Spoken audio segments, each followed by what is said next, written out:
Good evening. How are you? I'm gonna do one thing before we get going here and put some eye drops in.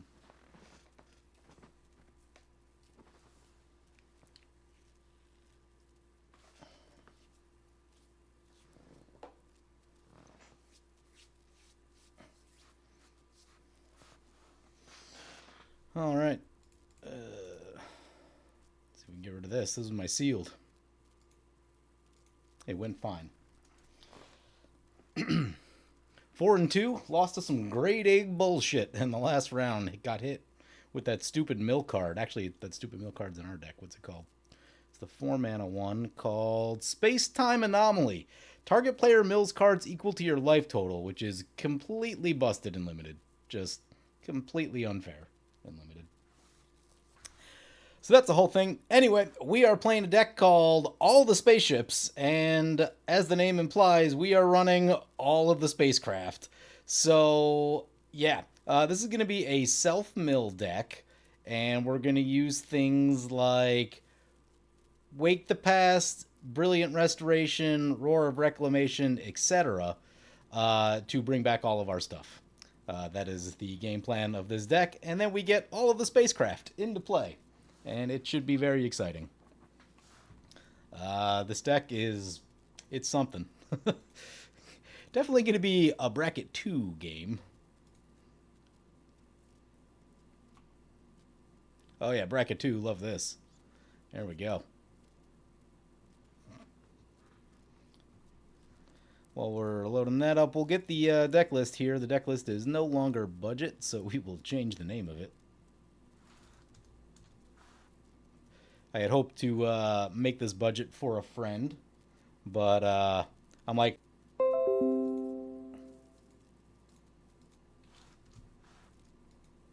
can you guys hear me? I think OBS just shit itself.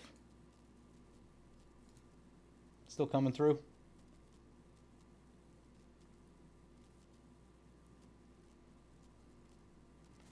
Well, we got the traumatized, but it's a little land light. Yeah, mulligan that. We have pieces that we want, but not enough land. Yeah. Am worried about the land count in this deck. Am worried about the land count in this deck. Mulligan again. Oh, this one's got lands. It's got a Gaia Reach and a castle. I feel like we can make that work. I don't actually know what any of these do. Each opponent sacrifices. Okay, that's removal. We like that. Return target creature or enchantment card from the graveyard to the battlefield. That's okay. What's this one do? Sack a land, draw 2 cards. You may play an additional land this turn. Oh, that's interesting. We'll get rid of that one. It's the one I understand the least. Well, there's Space-Time Anomaly. Okay, this may not be as bad as I thought. Let's just get this tap land, and we'll get things going. We'll get things going.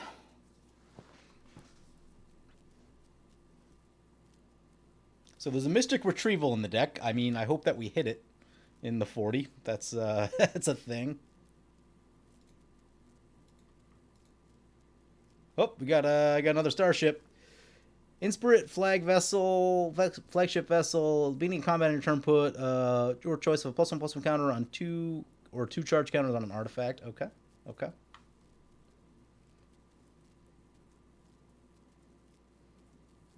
Target creature or enchantment. Okay, it doesn't bring back our spaceships. That's annoying.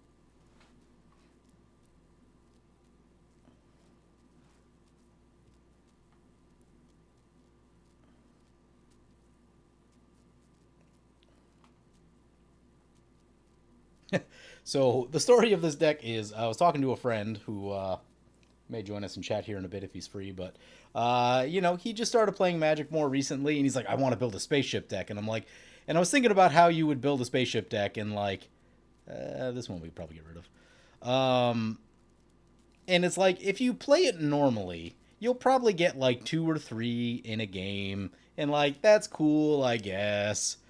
But if you play a deck like this, you can have literally all of the spaceships. Now, do I recommend building this deck? Probably not. It's going to be kind of a one-trick pony, and if your opponents have counter spells, then that one-trick pony probably ain't gonna do so much.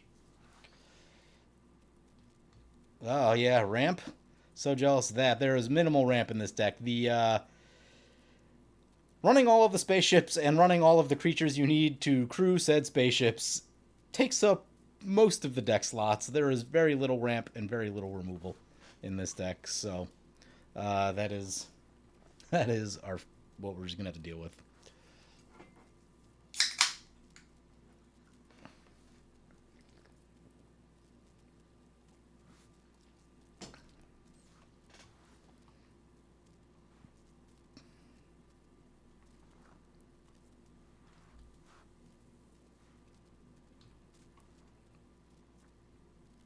Yeah, next turn we can probably just start looting some stuff. One thing we may have to worry about is if we pull this thing off, if we pull the actual combo off, the game may crash with all the triggers going on the stack, and that would be super disappointing. We'll see. Hopefully that doesn't happen, but yeah, if we're, bringing in 20-odd things that all have ETBs, I could foresee some issues happening. What does this one do? ETBs destroy target non-creature permanent. Deals 4 damage to each creature. Yeah, I don't think we're hard casting that one. That seems like a great candidate for this Gaia Reach Sanitarium. So we'll just go ahead and do that right now.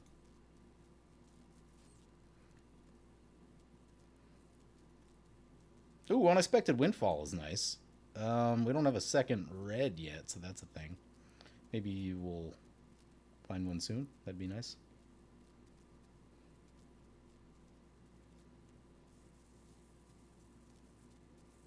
Probably need a few more fetches in this deck.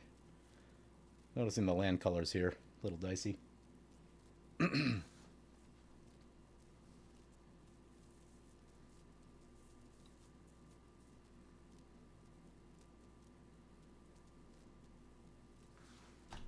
Yeah, that's our turn.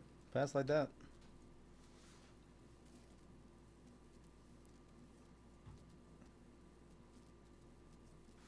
This is interesting, and actually, part of me probably kind of wants this like in the main deck, not in the command zone. But I figured we needed an on-theme commander, and this is the 5-color spacecraft, so it's going at the head of the spacecraft deck.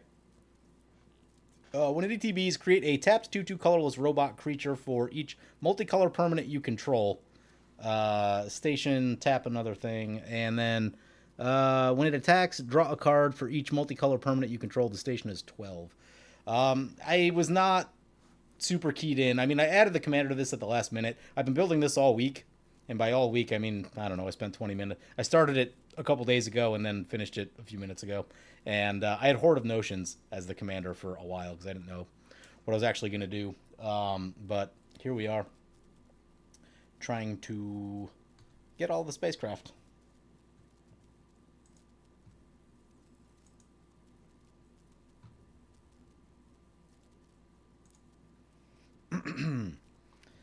So we'll see. We'll see about all this. Still really want to look at a few more draws. If we can find a fetch land and do a triome of some sort, that would be very ideal.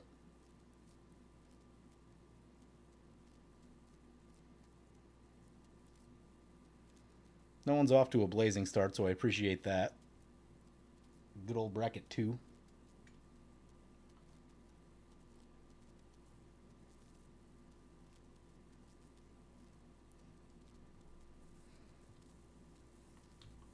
Yep, here comes the Insprint flagship vessel.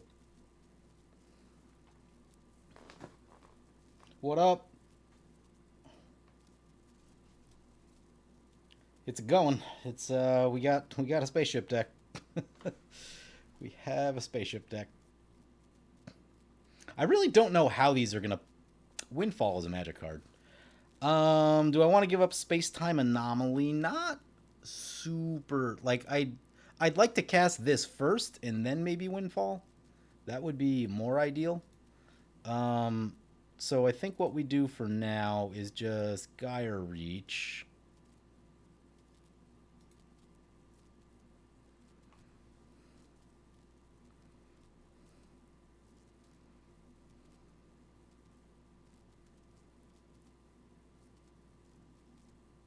What does this one do?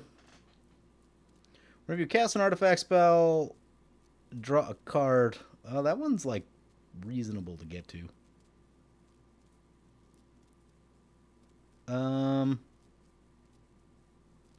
This isn't doing much at the moment. Let's get rid of that. I don't know. We might be into this windfall. Yeah, if we don't catch a land, maybe we just windfall. We'll give up on space-time anomaly. But, that's so much good mill. What do we need? We need two. We need just white. Just white for that. Okay. Okay. I'm very quiet. Oh, no. I'm not projecting super hard. Is it a little better if I, like, talk into the microphone? Probably check, check, check, check. Check. Check. Oh, yeah. No, that's all the way up. That is all the way up. It goes no higher. Suppose I can get a little closer to the microphone. Is it any better?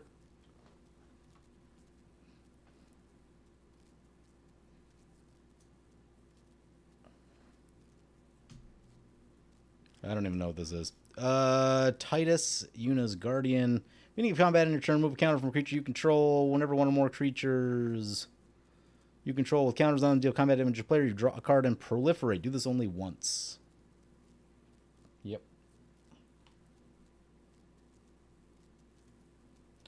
I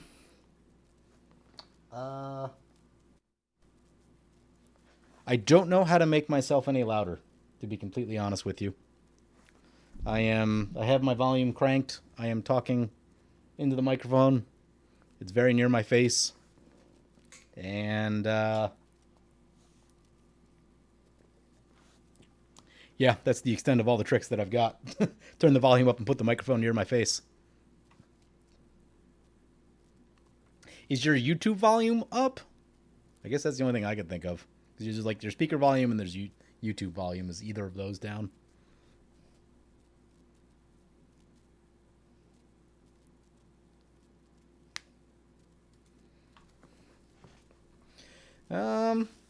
Yeah, so like, well, yeah, yeah, I don't know how to get any louder. So, this is as loud as I can get.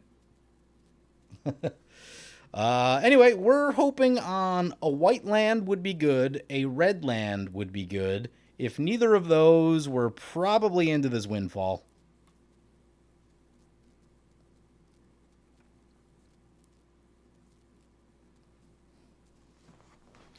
So, yeah, for those of us that just joined, we are playing this Infinite Guideline Station, though we're not really built to be using this. The goal today is to mill our entire library, or a good chunk of it, and then cast a Mass Reanimate spell so we can get all of the spaceships into play. That is the goal. It's going okay so far. Like, I really would love the white mana to get this going. And then we have some additional looting.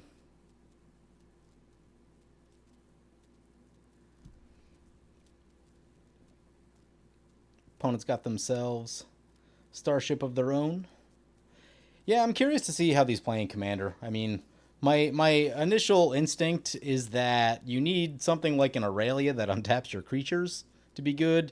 Vigilance or stuff like Taurine Maulers and Managorger Hydras, where they get big very quickly, and you can power up your stations very quickly. That's my thought. Whether that's true or not, who knows? But we shall see in time.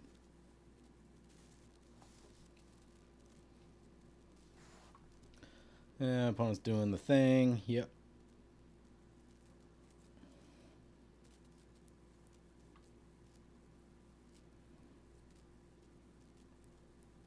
Come on. Come on.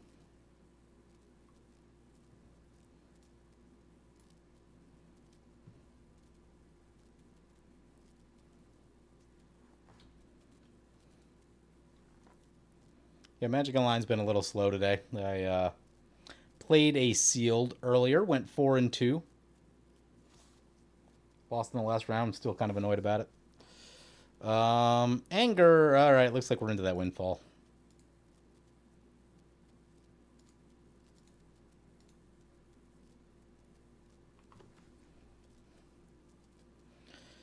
So sad on the space-time anomaly.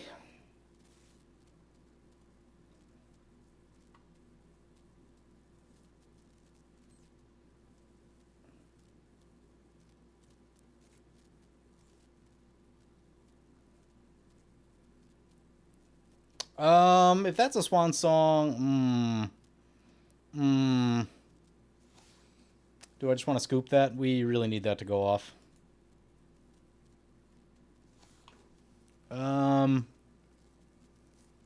We're gonna be very stuck.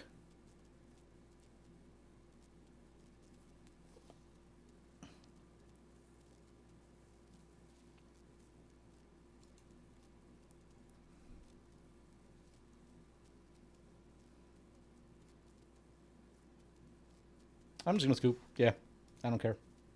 We need that to go off.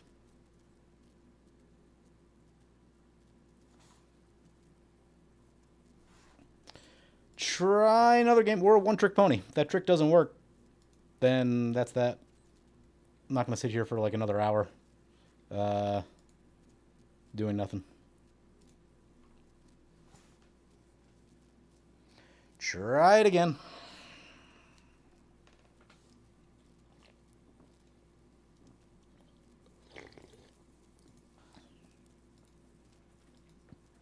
And where there's one counterspell, there's always more.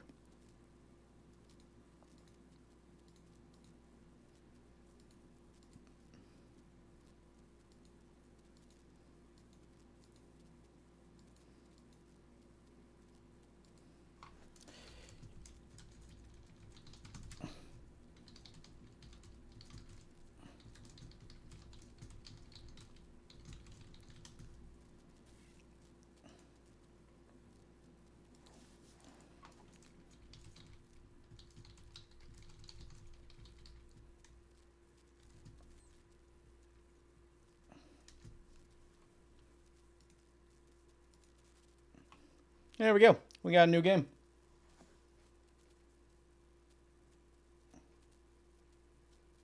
What's up, fellow nerds? Firemaker. Haven't seen you in a while. How you doing?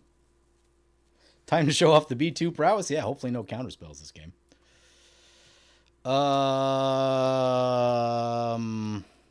This hand has lands, but it doesn't have, like... Oh, what does this one do? No. We need to, like, loot to things that matter.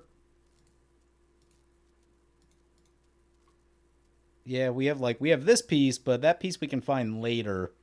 So we try the free mulligan. Take the mulligan. Farewell is removal. 3 damage. And then we mulligan again. We'll try 6. Really, we want to be like into a wheel or a combo piece or a tutor. Space-time anomaly with 2 lands is kind of rough. This one do. Mill 3 cards. Well, that's something. This cycles. Okay, we can keep this. We can keep this. Definitely this guy. Might actually be able to... Yeah, that guy to the bottom.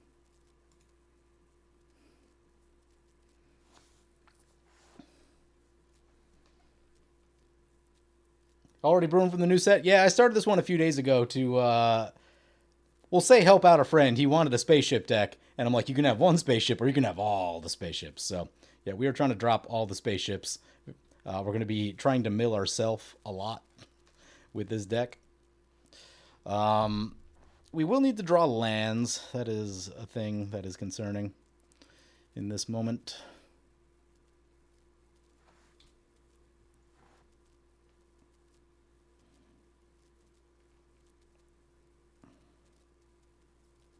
We have blue, so we'll want to make sure we get white.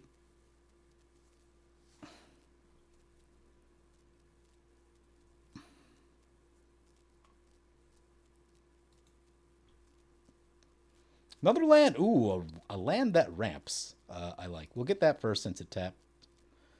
This ramps and color fixes. That is a huge pickup. I am way too excited about this Crosenverge because self-mill spaceships. Yeah, here's a look at the deck list.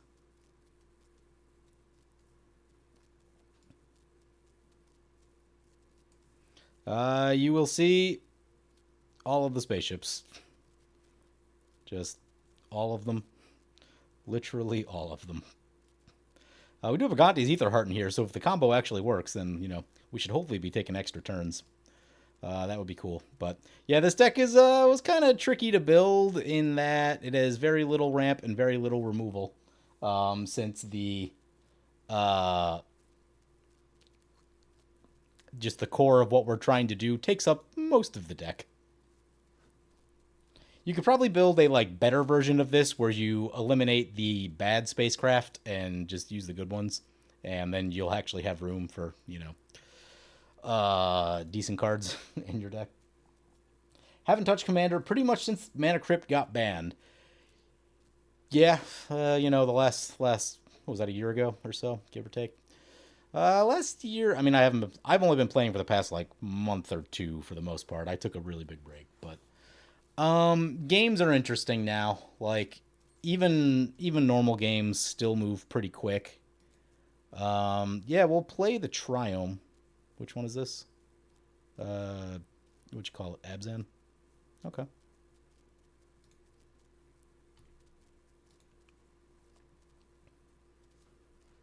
Cool. Getting our mana colors covered. Like that.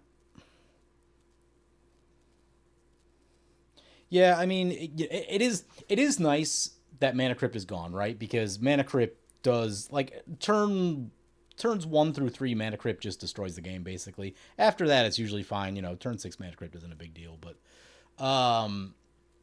yeah, just it's nice that no one has. Well, I don't want to say no one. It's nice that people don't routinely have 8 mana on turn 2 or 3 anymore. There are still ways to do it. Soul Ring is usually involved. And yeah, the feeling that I have now is that Soul Ring is the new Mana Crypt, and yeah, it's not nearly as bad as Mana Crypt, but Soul Ring into a Signet is still a really strong start. And if you're playing a chill deck, whatever you're facing is not going to look very chill. Yeah, did you do the pre-release for Edge of Eternities? I played with some friends last week. I went 1-1-1. It was fine. Well, my pool was kind of weird, but also I think I underestimated the value of artifacts.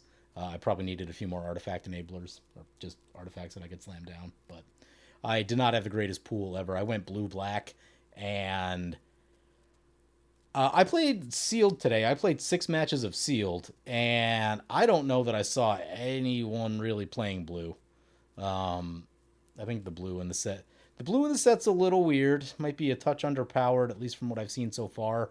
At least in terms of commons and uncommons. What is this abomination? This is all the spaceships. We have all the spaceships, and then we mill them, and then we use scrap mastery and stuff like that to bring them back, so we get all of the spaceships. That is the plan, anyway. Play this tropical island, and yeah, we're just gonna crack this Crosenverge that we've been setting up for.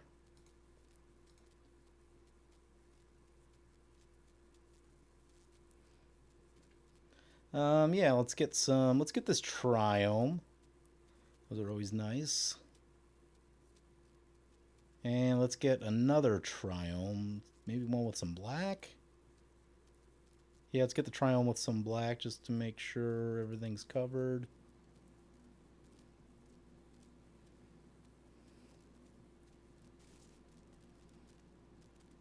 Okay. So next turn, we are set up to space-time anomaly ourselves, although, yeah, I mean, we probably just do it. Do we wait, or do we just do it? There's not really creatures on the board, so we should be able to do it for 40. I think we just do it. Hope for the best. Hope we catch a Mystic Retrieval, and then we'll have to find our way into one of the Reanimate pieces. Oh, I think I did put Increasing Ambition. Yeah, I put an Increasing Ambition in the deck. So we can flash that back and That's another way to tutor. So okay, we have plans.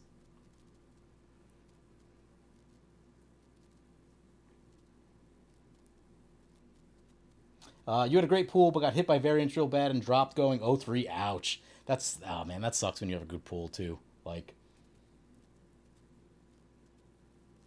yeah, just it doesn't feel good when just like luck hits you the wrong way and you're like, hey, I'd like to see lands or less lands, right? I don't know. Limited is weird. Limited so often comes down to mana screw, mana flood. Like, now, I, mean, I was playing sealed, and draft is probably a little more nuanced, but like in sealed, yeah. If you get stuck, you just get a little out of whack. And it seems like this set, if you know what you're doing with the low drops, this set plays kind of quick in my experience, at least in sealed. I'm not an expert, but in the little bit that I've played, if you're smart, like I feel like the equipment are like even those common equipment are like you can kind of just start riding value all game, and unless you have some like pretty good removal to deal with it, um, I don't know. It's weird. I was thinking about it after I played earlier, and it's like I think this set is bad at blocking at like the common and uncommon levels. So like I don't know. It's weird, and then you get into the +1/+1 counter race, and you very much have to level your team up. Cryogenic relic, 1 mana aura gives money. Yeah, I did see that one. I did not open any of those in this round. I did in the first one I played. The 5 mana draw 3 is fine. The spaceships are good in blue. Yeah. So far, yeah. I mean, I guess I played one sealed. I played two sealeds. I guess one last week and one this week. And yeah, my pools have been weird. This time, I mean, I did decent. I started Naya and then switched to Teamer. I had two of the green white legend that it attacks and enters, puts a counter on something. So I had two of those, which was nice. And started the first few rounds in Naya and then switched out of it because the blue, red, green looked a little better, and trying to hit double white was a little weird. You had a great pool, but your opponent took up to 40 to 45 minutes and dropped 7 mana artifact that brings you to 10 life. Oh, that's gross. Yeah, when I played last week at the pre-release, because I was playing blue black, so I was trying to go low and slow, and one of my games took also 48 minutes because we were just in a stalemate that wasn't going to end. And I there was probably I look back at it and there was probably one thing I could have did to break through, and that may have worked, but I didn't see it at the time. There's that triple black spell. If I put two counters on a flyer, that may have actually been good enough to slowly whittle away. But yeah, then it got away from me. But trying to force Esper control and mill people out, yeah.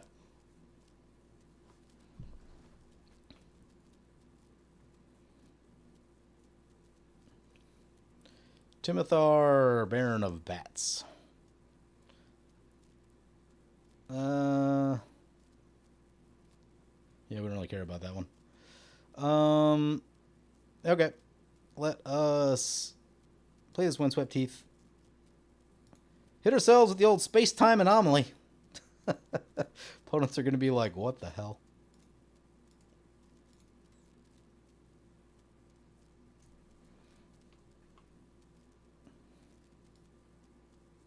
What did we get? Anything good?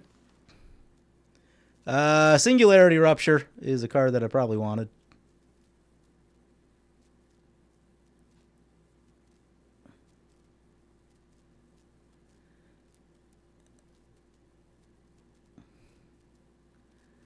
I should probably put a way to get that Mystic Sanctuary back. That seems like a good idea.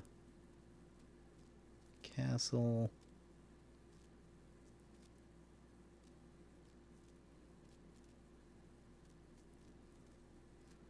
Well, we didn't quite hit all the things we wanted, so crack this thing. Let's get... I guess a plains? Yeah, because I want to cycle this guy. Or are we just casting the guy? No, we probably got to cycle the guy. Cycle the guy. We do have this.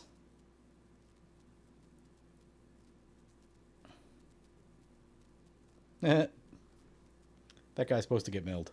He's supposed to be in the mill pile.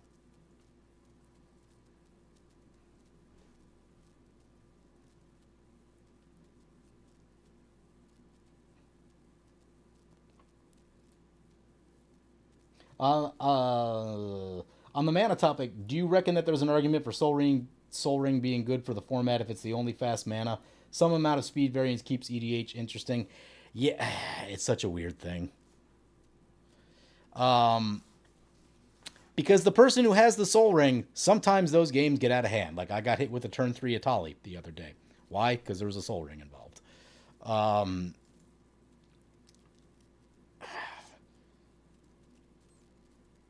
I don't know. In that short period of time, going back to 2017, when when they messed with the ban list and there was no Soul Ring or Mana Crypt, games started off fairly for the first 3 to 4 turns typically.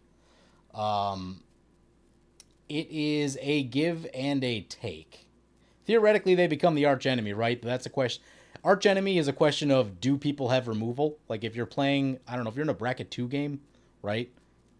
There just tends to be less removal, and that removal tends to be like less it's not like 1 mana removal, right? It's a lot of like board wipes or, just more expensive things. And yeah, games can still just get out of hand quickly. Yeah, I don't know. It's such a tricky thing. I mean, I would love it if they would just like playtest. Like Magic Online is a perfect way to playtest this stuff. You're like, listen, we're gonna try this out for a month. Although then I guess people panic sell their Soul Rings, and that's a whole thing. Yeah, so, and sometimes you do get left alone, and then you can come from behind. That happened yesterday against me. I was doing well at the table. Someone let me borrow their Indominus Rex deck after playing mine, which was like, mine's mid. But they're like, here, try mine, and I did, and it was insane. So I was going after the person who was doing the scariest stuff, and then the next person came after me, and I died, and then the guy who got left alone, who was playing basically an upgraded precon, slightly upgraded, like really not even that many upgrades, and he ended up winning with dinosaurs just because, we left him alone for a long time. Wasn't that scary, but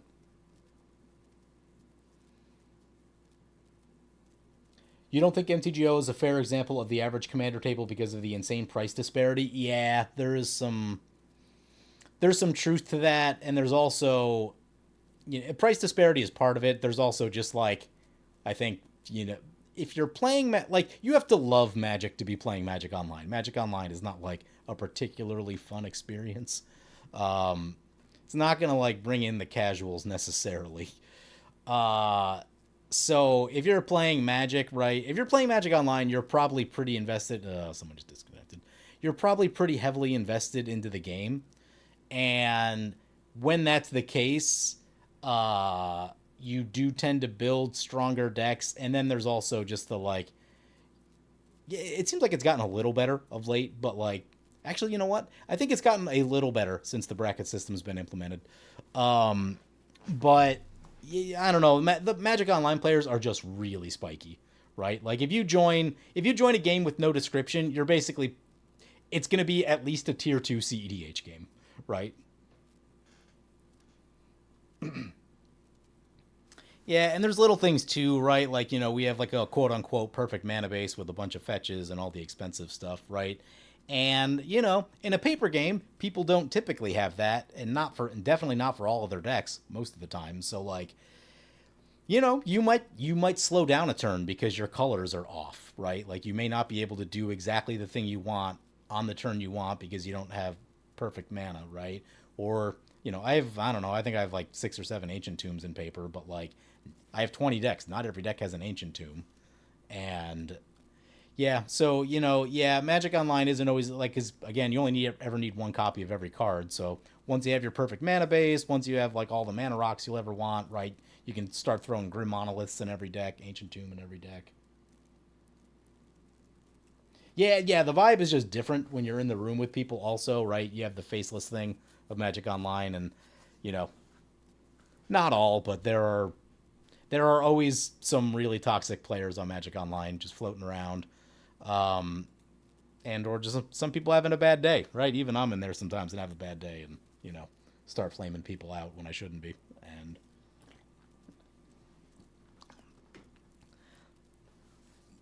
I think part of the problem too, Magic Online is like, I mean, as I'm playing, the service is just so slow, right? You'll see like you'll pass. I'll see if it doesn't when we pass our turn, but like you'll pass and you'll see your clock ticking down an additional like 5 to 10 seconds, and then as soon as it goes to opponent's turn, it rewinds those 10 seconds because it's literally just server lag, right? And they need to they really need to do something about that. I I'm in the creator program. I don't know that they're actually ever going to listen to me about it, right? Because fixing that probably takes crap loads of money and development effort. But I do want to reach out to the guy that runs the creator program and that like have a serious conversation about like the performance of Magic Online because it is very slow and you know.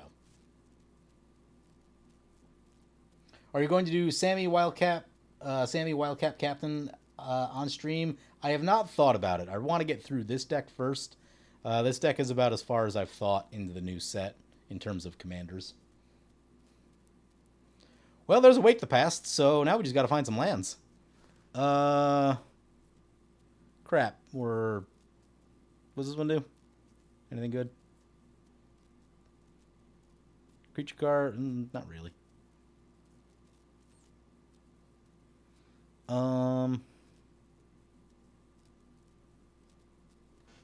Then return a creature or a spacecraft. Okay, yeah, let's try this thing.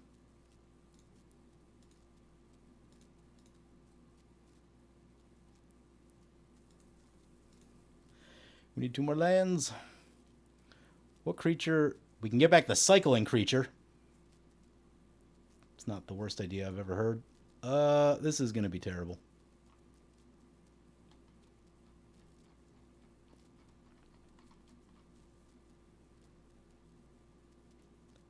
Surveil 2 is also... Surveil 2 can get us the lands, theoretically.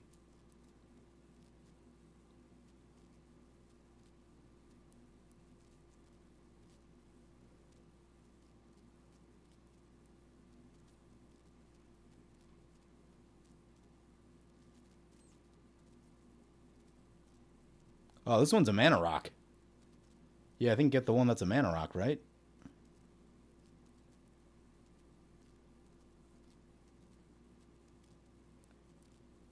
It's going to take us probably 2 turns to set all this up, but...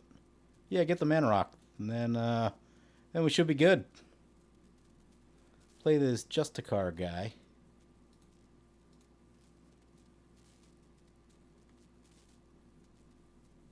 How much to accrue this thing? 8. Oh man, that's so much. I suppose if we did this in the other order, then could have got an extra thing. Start stationing. I'm excited. We're 2 turns away. We just need things to not go terribly wrong in the next 2 turns. To be fair, Daybreak's been doing well for the fact they got handed a pile of code spaghetti. Yeah. You know, yeah, like it's not their fault. But because it's not Wizards, right? Like Wizards is very faceless and you're never going to get anyone you can actually talk to. That's going to give you a real response in anything. Daybreak, I do feel like, maybe they'd be open to just have some sort of conversation about, hey, this is what Magic Online really needs. It needs better performance. And this is a really easy one. Oh, yeah, more milling. Uh-oh. You may cast a spell from each opponent's graveyard. That's not good.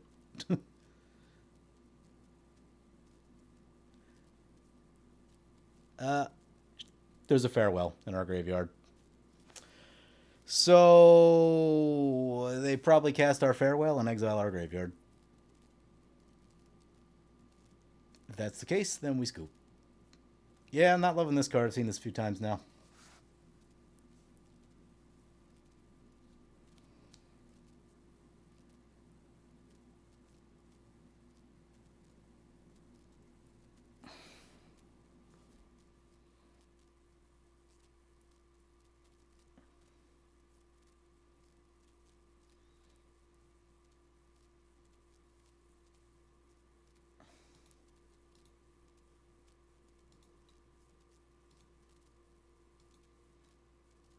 Yeah, if it's farewell on graveyard, we leave and we start over. I mean, I was feeling really good about this one. We got ramp.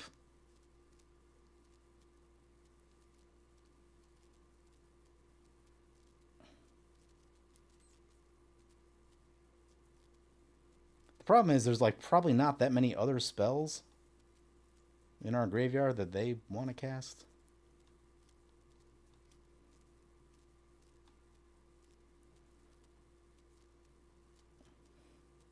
Yeah, it's a ramp spell. Maybe we get lucky and they just go for a ramp spell.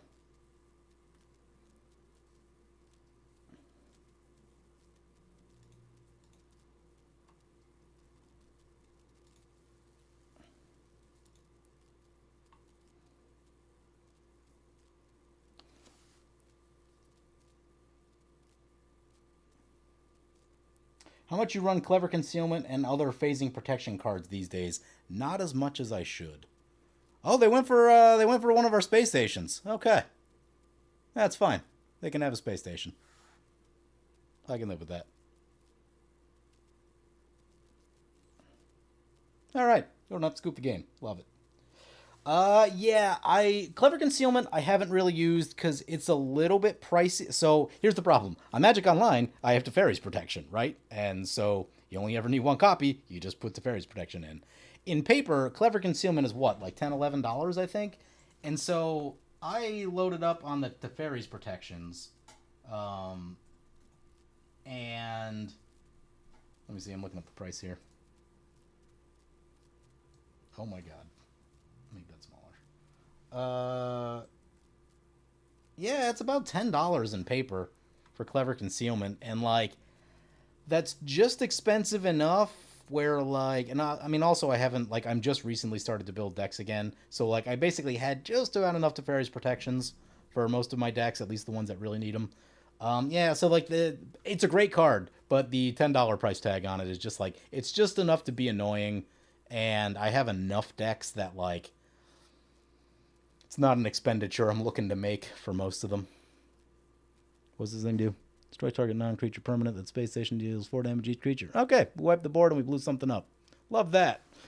Love that. Still on track to do very silly things, and that makes me happy. Makes me very happy.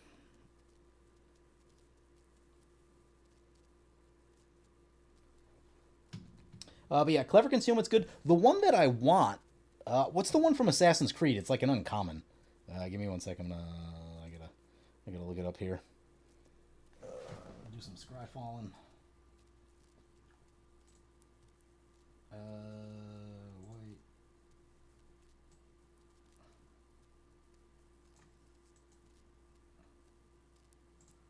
Assassin's Creed phases.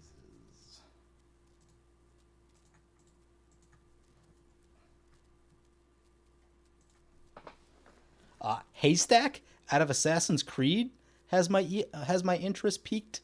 Not nearly as powerful as like Clever Concealment, but yeah, Clever Concealment very good, very nice budget to fairies. There's the other one, Perch Protection too, and I think that one's like 6 mana, but I think it's also a little expensive for what I was hoping. Is Haystack? Is this not on Magic Online? It may not be on Magic Online. Okay, so there's a card called Haystack, which we need to go to over here to look at. That's the promo version. Yeah. So pay 2, target creature you control phases out. It has my interest peaked. It has my interest peaked.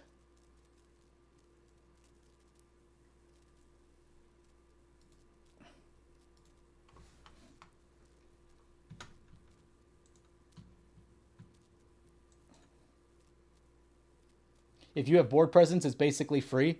Yeah, right. Again, it's a great card. It's just like it's in that weird price range where like it needs a reprinting already. I know it's not that old. Um, and if you get those down to about like $3 to $5, I'm in, right? I am in.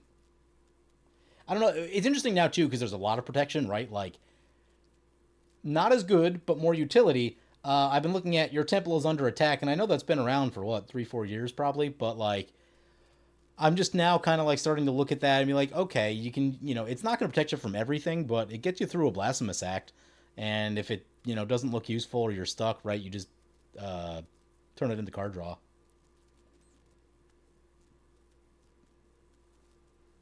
Well, there's got these Ether Heart. I'd prefer that one was in our graveyard, to be honest with you. Um, let's get this thing. What are we casting next?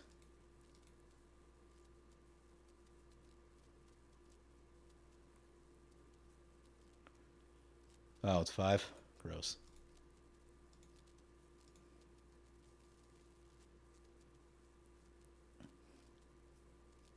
Anything for 3? Doesn't look like it.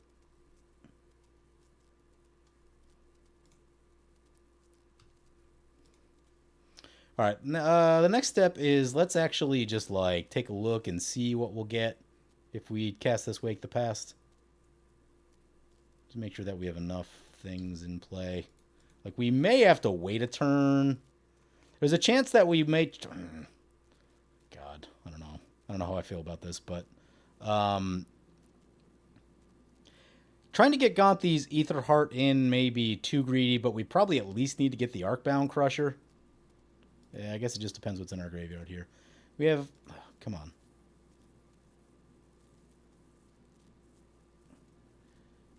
One spaceship. A Juggernaut will be good for...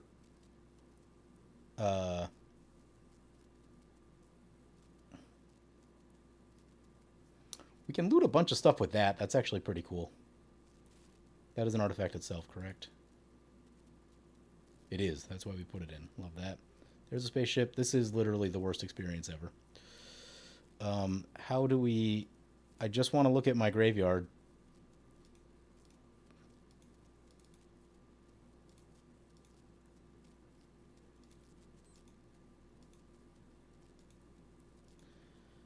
Yep. Darksteel. Oh, Jesus.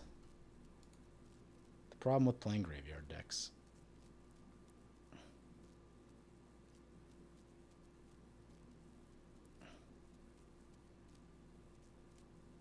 I really hope this doesn't come our way.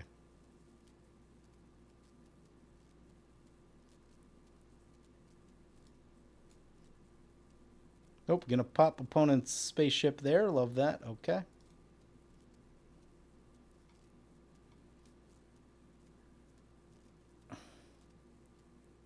Really hit a big pocket of lands right here. Board wipe. The Sarima. Okay.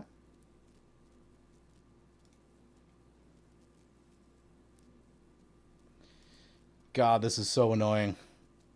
Like, why does this have to close whenever something happens? Can't it just stay open?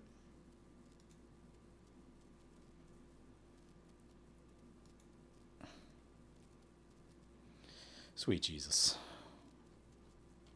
Maybe it's better over here. There's the Sarima. Debris field cutter. Scrap Mastery's in the grave.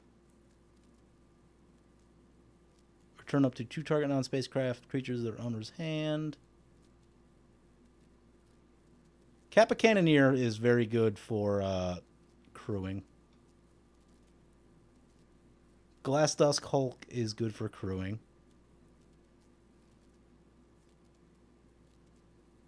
Oh, nice. Okay, this is the critical card of this deck. Simulacrum Synthesizer. Whenever an artifact you control with mana value 3 or greater enters, make a 0/0 colorless construct. And that construct gets +1/+1 for each artifact you control. This is the key to crewing everything. This card is like $40 in paper, which is very upsetting.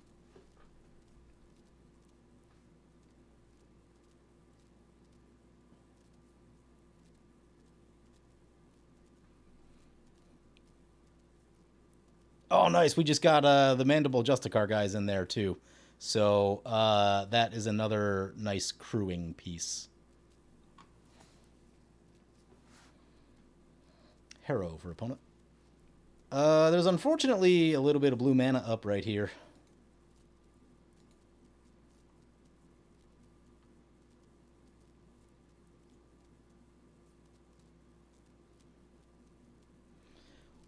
Hopefully the black player does something that the Sultai player doesn't like, and then they counter that and use the mana on it. That'd be cool.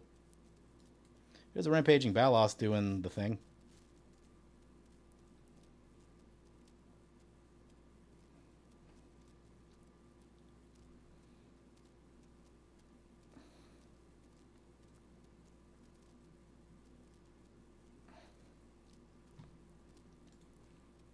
Yeah, really hoping this black player does something that the blue player wants to counter and or use their mana on.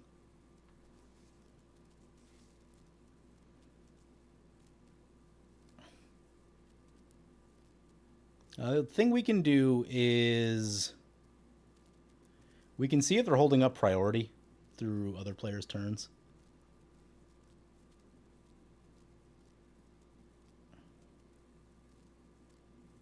That's a Dictate of Erebos. I mean, if they had a counter, that would probably draw it.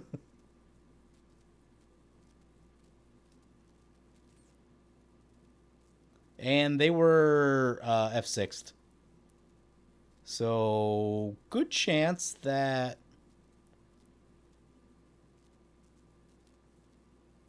we're going to be able to get this Wake the Past off. Cabal Coffers is disgusting.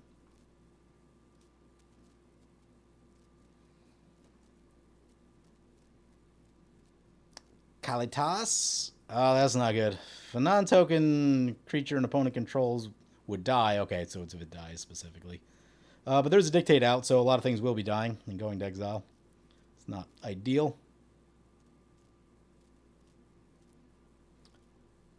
This creature enters, you draw X cards, lose X life. Okay, yeah, opponent is... It looks like they're F6'd, so... I think it's going to be Wake the Past time. We'll see how many spaceships we can get. I really wish this Gontes was in the graveyard. Be the time for a Faithless Looting. I didn't put it in the deck, though. There just was not room.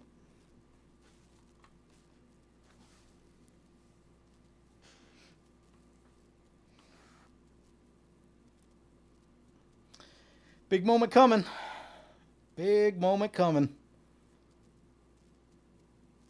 Let's see, we've been streaming for 54 minutes, and I'll be honest, that's probably not that bad if we can get this thing off. This is the moment we've been waiting for. Oh, hey, ramp. If we... No, yeah, we're just going to have to wait on that. Try this Wake the Past. Here we go. Here we go. Man, so expensive. Yep. Try this Wake the Past. Please resolve. Please resolve.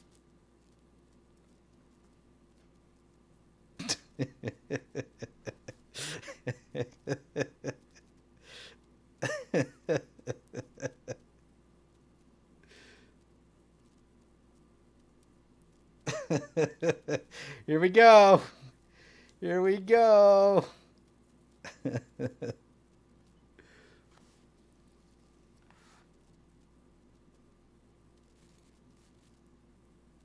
Oh god, I think it's yeah. Oh my god. Oh my god.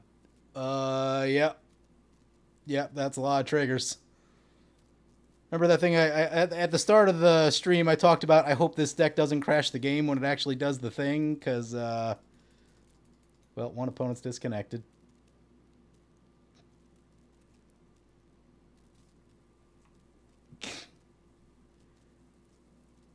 Okay, they scooped. So many spaceships.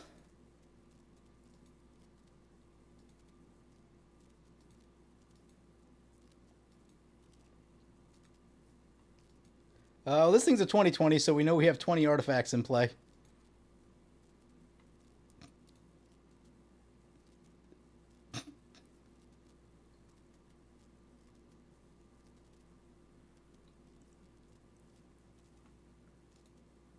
Did everyone just scoop? Oh, what happened?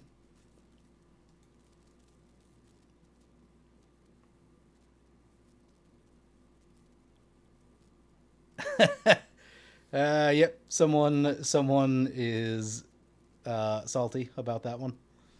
All right, looks like we're running it again. Well, we did the thing, but we didn't really get to sit there and enjoy it, which was disappointing.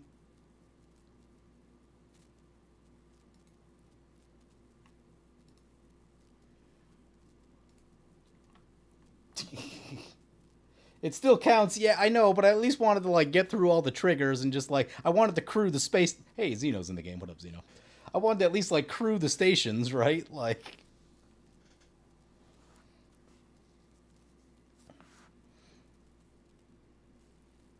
yeah, I probably need a game full of Patreons just to actually, you know, bribe people to sit through the game because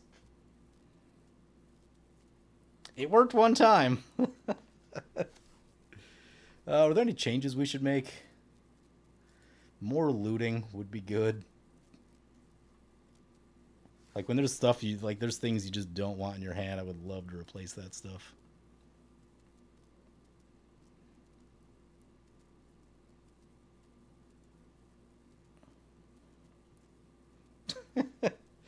Oh, I wouldn't even get to enjoy it. Just wanted to enjoy it. Yeah, like, you know, this is a brand new deck on day one, so like, you know, you could like stick in this game for a second. This hand ramps. It has a brilliant restoration. The piece that it is missing is the draw or the mill. This we want in the graveyard. I think I'm gonna cultivates 10. I'm gonna mulligan this. We really need draw or loot or something to. Yeah, this is perfect. Oh crap! It's one land. It's one land. We have one card to cycle. There's 35 lands in the deck, which is not amazing. If we can get to 4.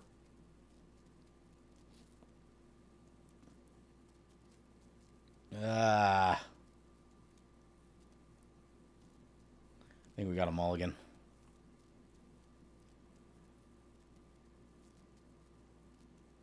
Scrap Mastery. That draws and discards. We like that. That can scry.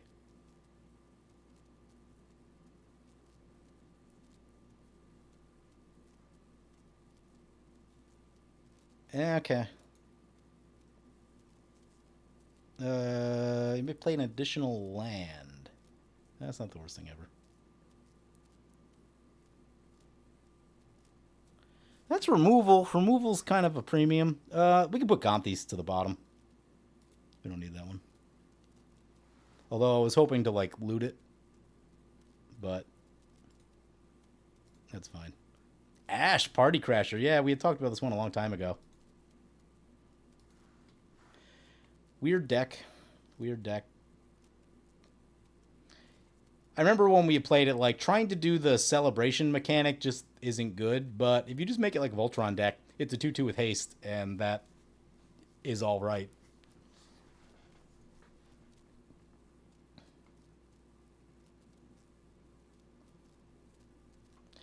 Yeah, the Rage Scoop's a Magic Online again. You know, it's like day one of this deck. It's like if there was a time to just like see something cool happen, this would be it. Play the Rivendell. Oh crap, we can't play Lotus Field yet. We're gonna need more lands to do that. That's disappointing. Yep.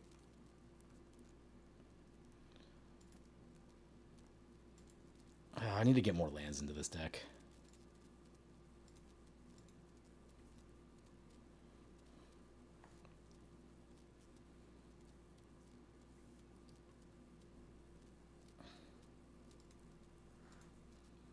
We're at 35, 37 would be more ideal.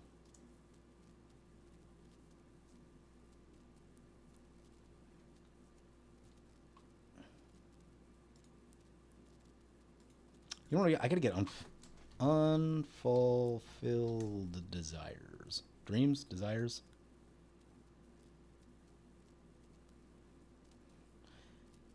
We need cards that let us loot repeatedly.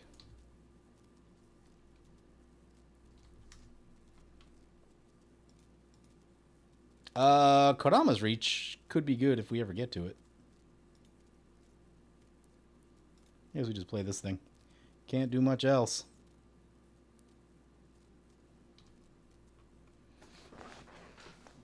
Hopefully we don't have to wait too long to get to stuff.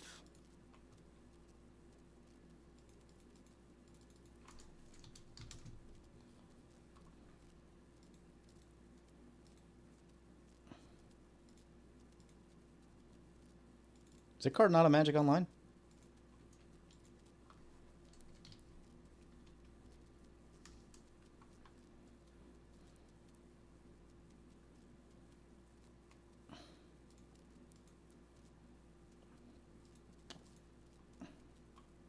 Wow, I don't think it is.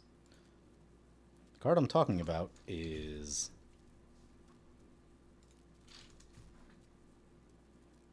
Unfulfilled Desires from Mirage is not on Magic Online. This would be one of the first times there's actually a card that I need that isn't on Magic Online. For the most part, cards that aren't there, not like usually it was like dwarves and stuff from like Fallen Empires and things that you almost never care about. But yeah, this would be that's one of the few times I actually like could really use that card. Does anyone know anything else that lets you loot repeatedly? I'm thinking about the like the Surveil Demon isn't the worst, or any like repeated Surveil. That thing's 5 mana though, which is a bit rough. Rather have things that are a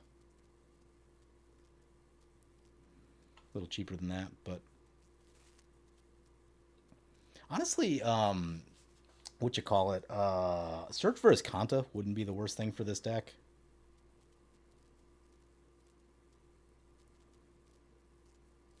That's ramp if we ever get to it.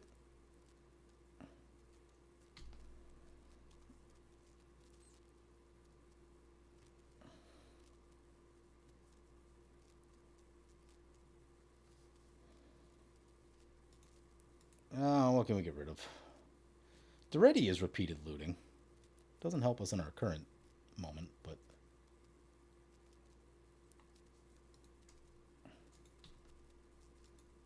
Okay, I think we can get rid of this guy. Put another land. What lands ramp by themselves? Bladed Woodland, is that it?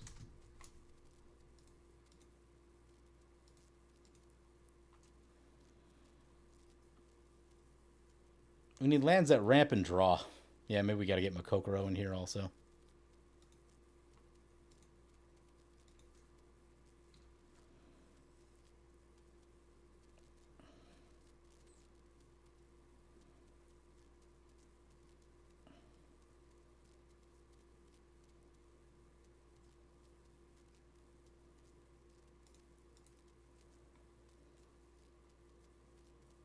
Look for stuff that connives.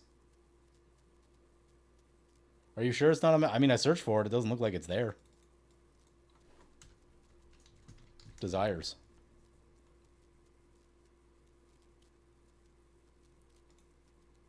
Oh, wait. I can do one thing. My quantity was set to 1. Maybe there's a reason I don't have one, but I should have everything, so...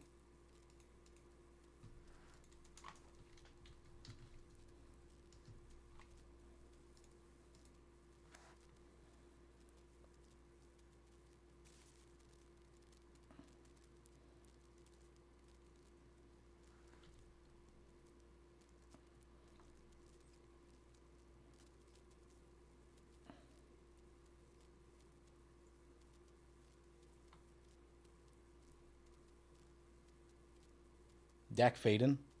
Yeah, we probably can't really protect the Dak Faden. Because, like, we just not going to have a lot of creatures early with this deck.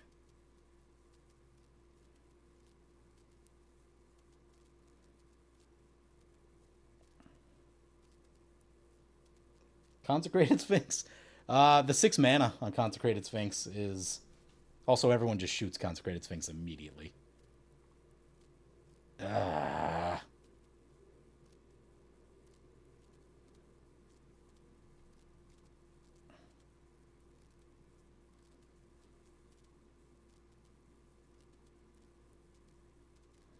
Well, this isn't going well. I mean, it's probably impossible to win now. People are on, like, what, turn 4? Yeah.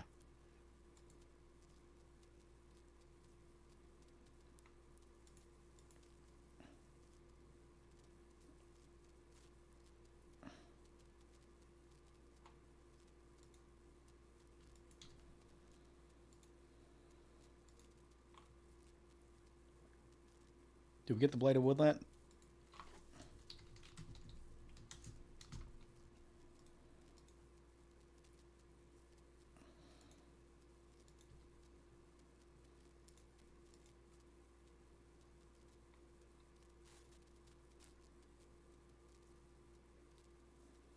Let's get a Blighted Woodland. I mean, let's get a land tax, I guess. No, we need more ways to loot.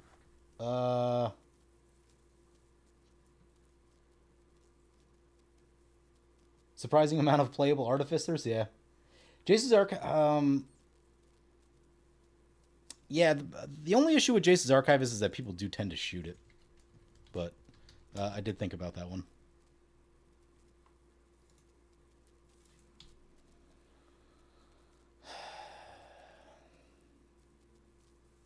Yeah, we might be... If we don't catch a land on this turn, right, like, this game is already...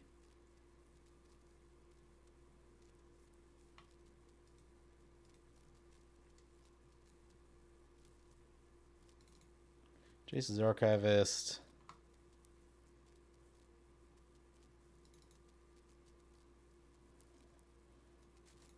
What the... God damn it. No idea what I just cut. It's probably a spacecraft, and now I gotta figure out which one's not in the deck, and that's super annoying.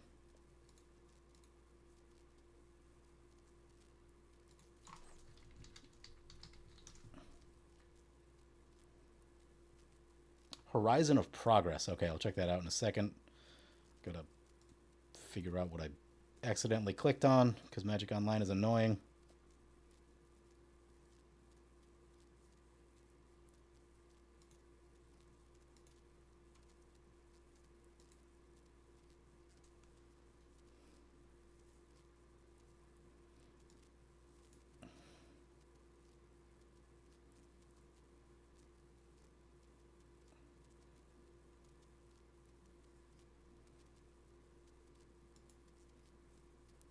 Opponent scoops. There's our second land. Finally shows up. Play this thing. Is the game over, though?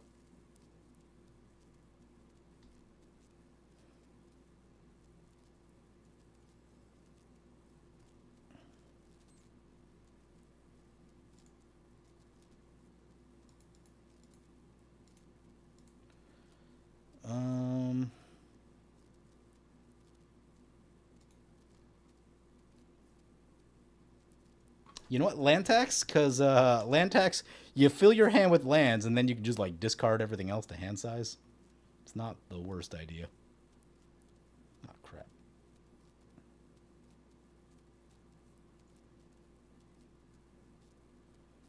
Ah.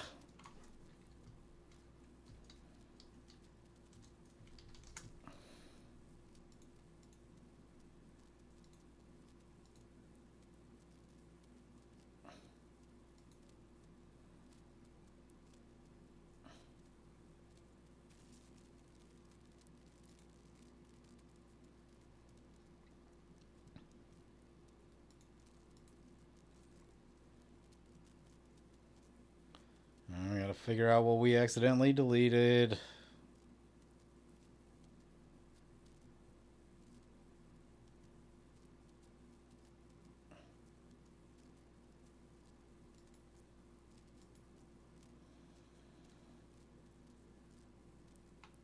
Cultivating Kodamas are both there. Wheel of Fortune.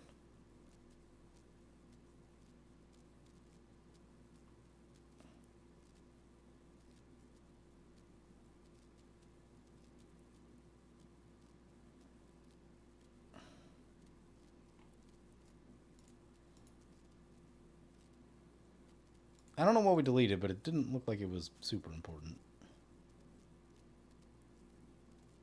No, it was. I think it was the Mystic Retrieval. Yeah, I think it was Mystic Retrieval. Nope, that's right there. Okay. Yeah, I have no idea. No idea. Yep, that's... Yep. That's a crap load of stuff.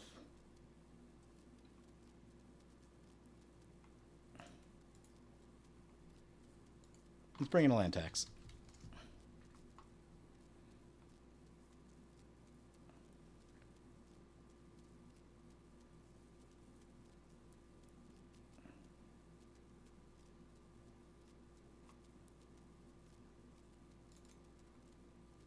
Let's get rid of this. Add him a Kokoro.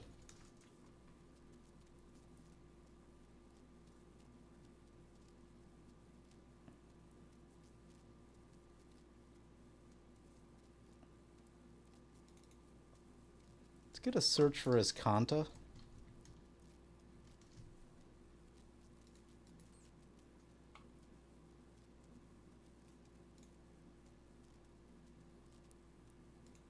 Yeah, play the Lotus Field. Hopefully Xeno's got a board wipe that they're going to drop.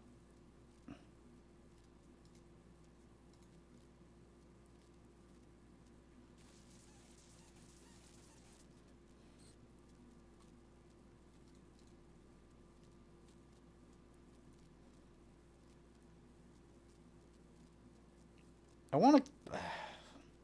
I don't know if Unexpected Windfall's good enough. Like, I really like the idea of getting the treasures, but... At turn 4? Just don't know if it's good enough.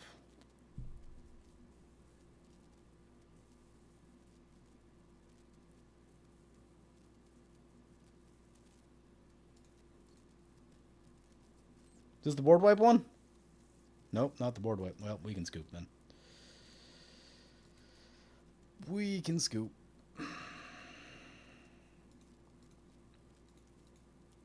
Alright, we have better lands.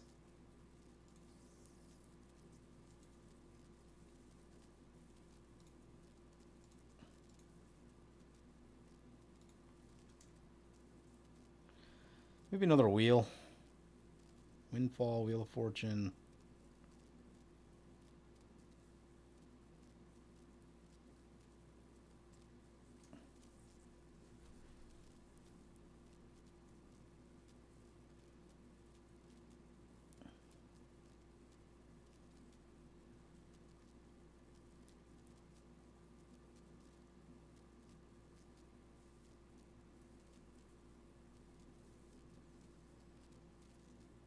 Yeah, we'll try it like this. We'll try it like this. Man, I really wish they just, like, let us do the thing in the one game. Treetop Village? No. We don't need Treetop Village. No, because, like, the way this deck plays, I mean... Think about how long a Commander game goes. On Magic Online, 7 turns, maybe. We need to cast a 7-mana spell to do our thing. We have very little ramp in the deck, so, like, we can't rely on being ramped. So, like, casting the spell for us will be the thing. Now, as long as we mill enough cards, like, all the creatures in our deck... so even stuff as simple as this, like, Mandible Justicar, whenever an artifact enters, it gets +1/+1 until end of turn. So, when you mass reanimate everything, this should be, like, probably at least 10 or 15 power, which means it easily crews one station. If you get the Simulacrum Synthesizer, that makes a bunch of constructs that will easily power everything, right? So, yeah, you don't want to get tangled up with man lands. We need our lands to ramp, fix colors, and draw cards. Is basically what we're needing out of them. Open the... You know what? I should bring in Open the Vaults.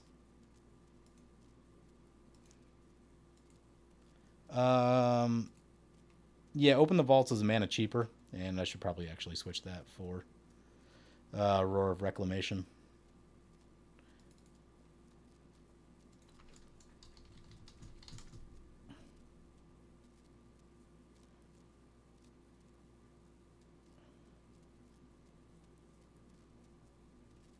You know what? I'm going to bring the Mesmeric Orb back in.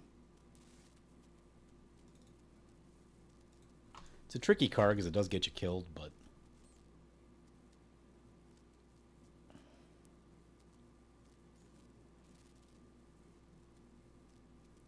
I don't know. Maybe are we going no board wipes? I guess maybe we'll get rid of one. Get rid of... I like Vanquish.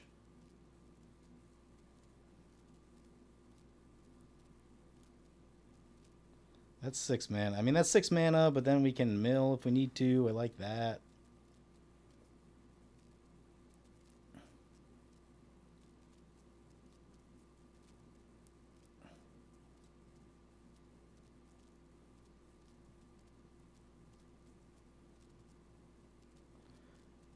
I like this thing, but I'm going to get rid of it.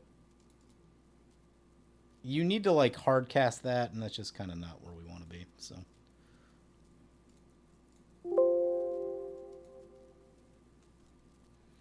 Alright, we have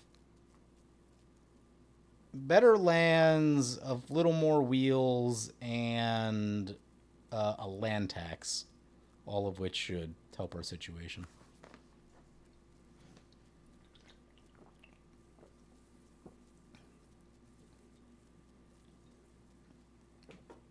Maybe Duretti's not good enough.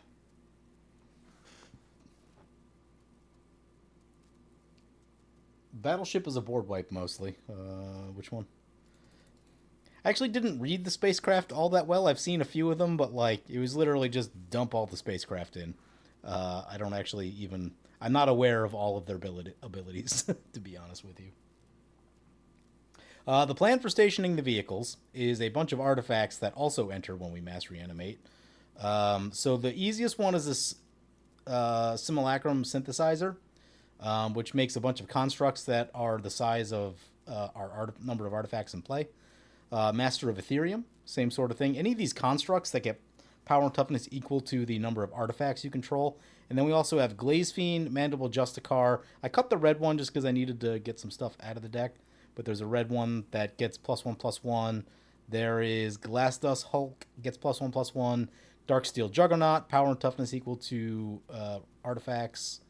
Arcbound Crusher gets +1/+1 for each artifact that enters. So,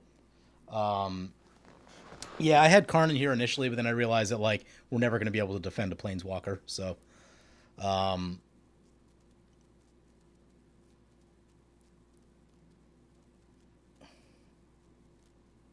yeah, that's the plan. So we have a bunch of these. Nettlecyst is a cute one. Yeah, we have a bunch of these type things that should be the size of the number of artifacts that we have in play. That should make it very easy to crew the stuff. And we have Akroma's Will, or not Akroma's Will, Akroma's Memorial. And I had to cut Hammer of Nazan. You could either go Hammer of Nazan or Anger, either way. And that'll give all your stuff haste. And if everything's really going right, Gaunthy's Aetherheart should give you extra turns. Well, there's a Mesmeric Orb. Mesmeric Orb, Makokoro, and 3 mana colors feels like a winner to me. We'll keep this. Svella. I feel like this deck gets out of control quickly.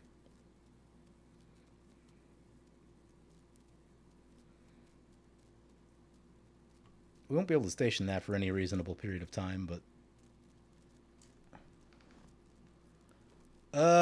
do we... So, if we play this before we play... No, never mind. We can just play the Mesmeric Orb. Actually, okay.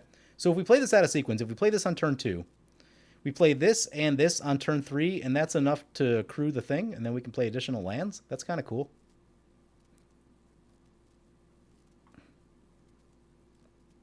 Yeah, I like that. Which one's this? That's the 100 damage one. I definitely want to hit that on a Brash Taunter at some point. We'll get there.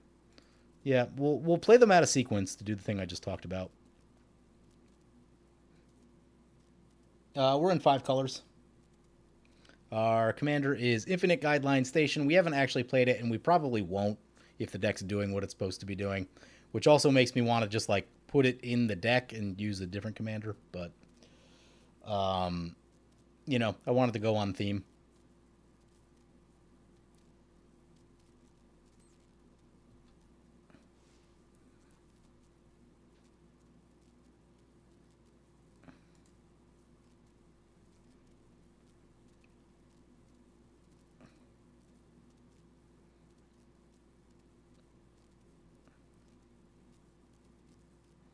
Yeah, man.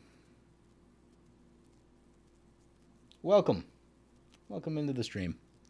Yeah, so we got to do the thing once, but there were about a zillion triggers, and no guarantees that Magic Online wasn't going to crash, but everyone also just scooped because they didn't want to sit through it. So that was super annoying. But we did do it once.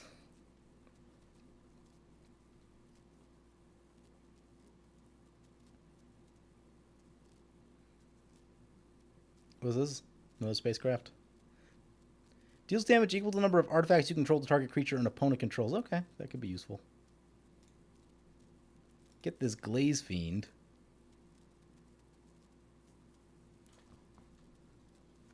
So next turn we go this guy and this guy. We should be able to crew this station, which is very exciting. And then also get an additional land, which is ramp, which is cool.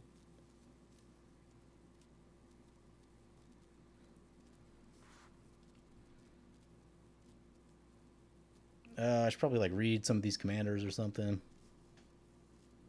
Creatures you control but don't own are mercenaries. At the beginning of your upkeep, exile top cards. Target opponent's library X is the number of outlaws you control. Till end of turn, you may cast spells from among them. Yeah, we don't want people stealing from us. Prefer that didn't happen. Yeah, here that comes. Because of course.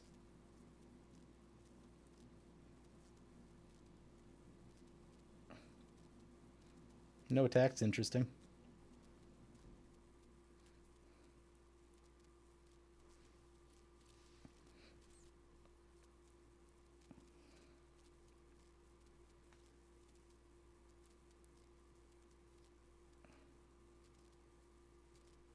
Ooh, a battle. Invasion of Zendikar. Search your library for the 2 basic lands, put them on the battlefield tapped. Yeah, we're not going to be able to defend that super good, I don't think. What's on the backside of it? Anyone remember? 4/4 Vigilance Haste, add 1 mana.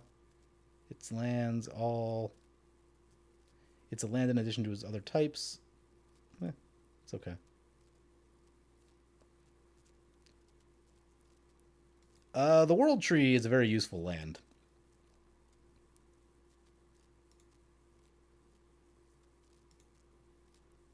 Let's get this guy. Pumps the Glaze Fiend. Let's get this guy. Also pumps the Glaze Fiend. Station the thing.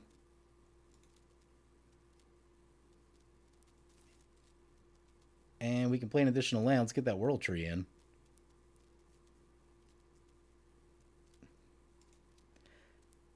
So we do have the problem of, like, we need to get the things that we care about after all of this. But, yeah, we're going to need Mesmeric Orb to stick and get some big hits on the mill.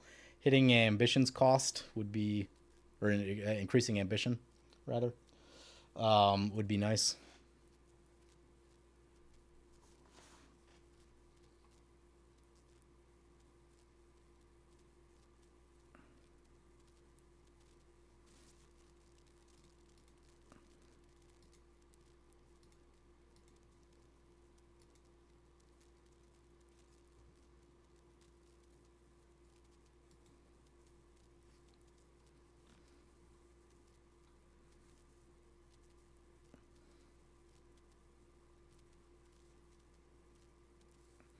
Alright, things are set up. I would love to see no removal for a few turns here. Hopefully opponents just kind of dirtle and don't do a lot that we care about.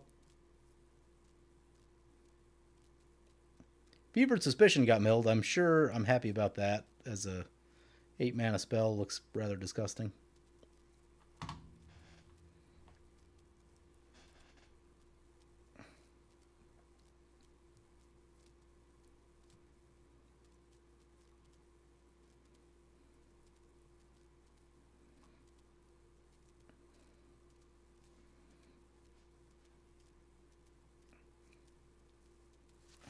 Very much waiting for our turn to come back. Opponents need to play faster. I'm getting antsy.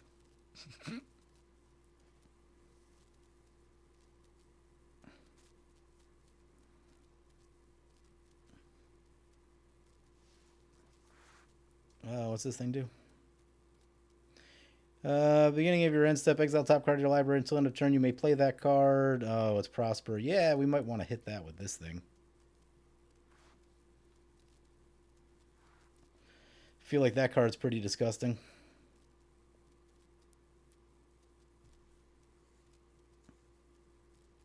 Deals damage equal to the number of artifacts you control to a creature an opponent controls.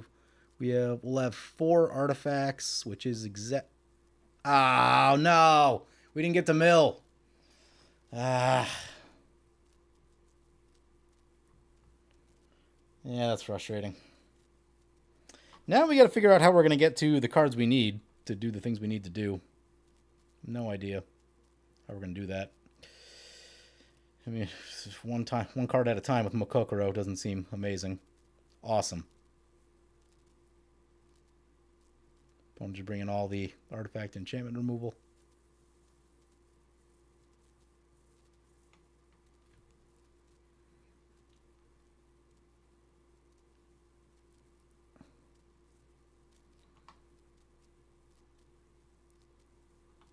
Yep, losing that Mesmeric Orb is going to hurt.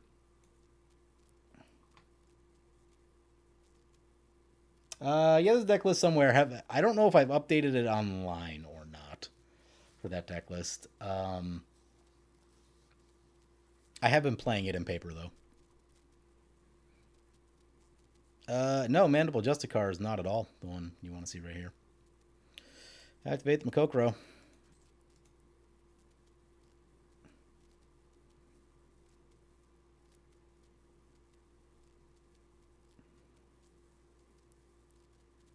I might need to farewell at some point. That being the case, probably just hold everything else back.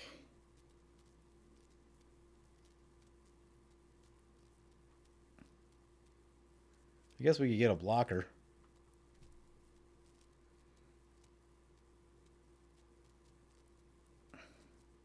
Do need to find another land.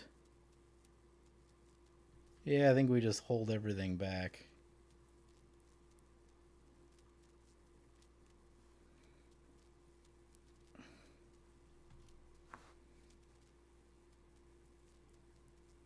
Skull Clamp? Maybe this deck needs a Skull Clamp. Because we have a bunch of these like low cost kind of things.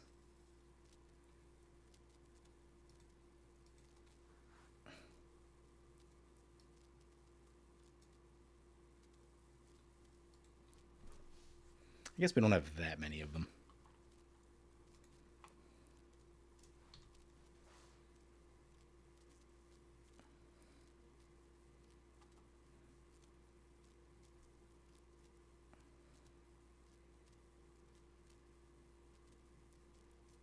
I've always seen Bounty of Luxa. I never really quite figured out if it's truly worth it or not.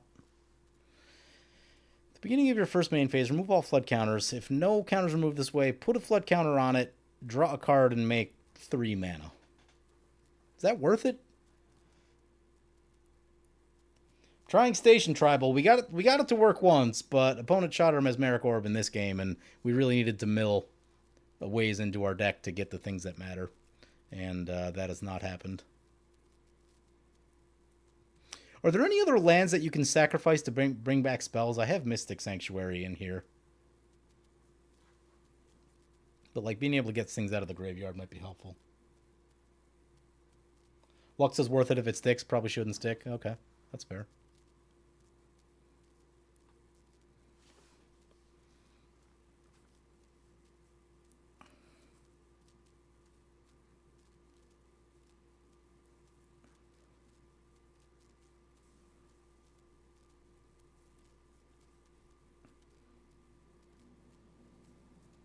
You know, if someone attacks us, I'm going to block with the Glaze Fiend so that it'll go to the graveyard and not get exiled.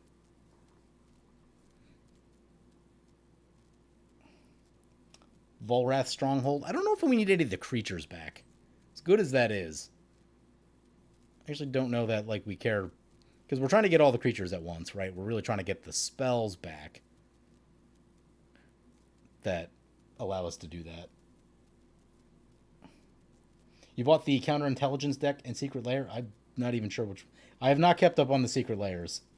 Buried ruins, maybe. What's Academy ruins do? Is that an artifact? The problem is, I guess there isn't an artifact that. Well, we get that back, which would be nice.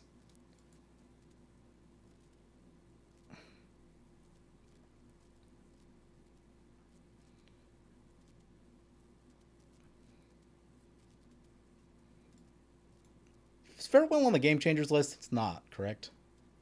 I haven't actually. I don't remember.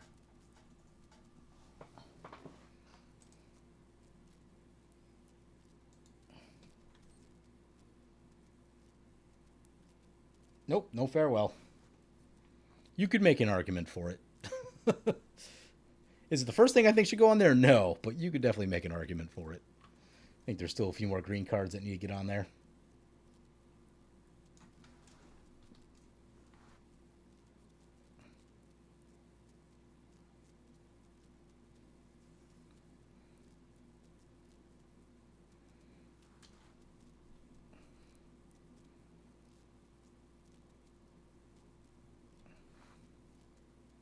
I just,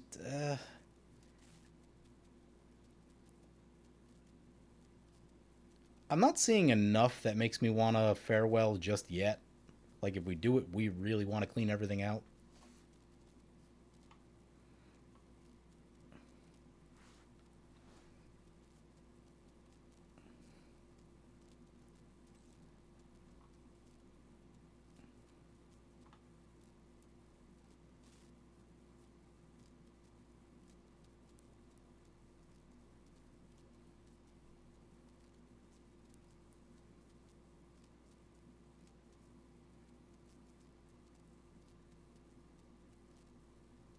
So this would count itself if we cast this. But, I don't know. I think we're probably better off just, we have to Makokoro more.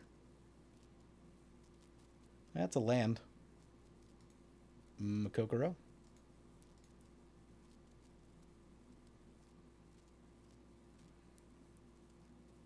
Nope. Definitely don't care about that.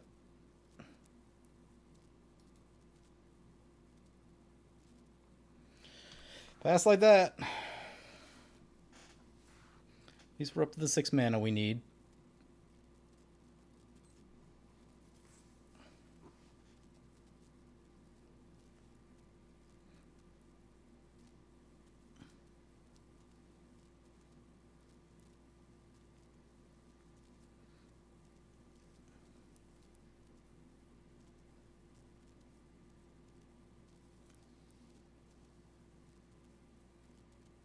Maybe we just need more tutors. Got a couple in the deck.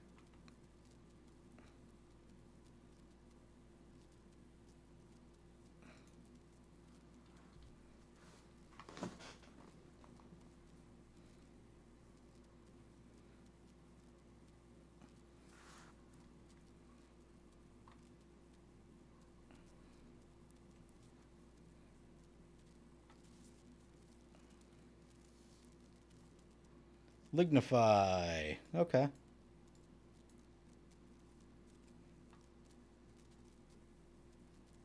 On their commander. I almost wonder if you go on the Prosper instead.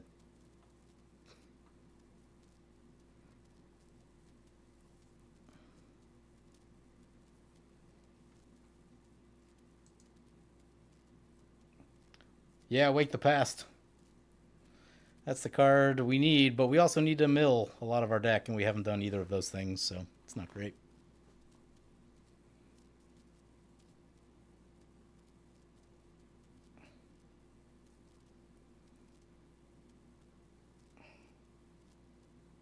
Inspiration from Beyond?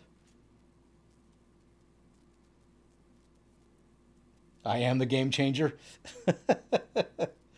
Edge of Eternities is live, yeah.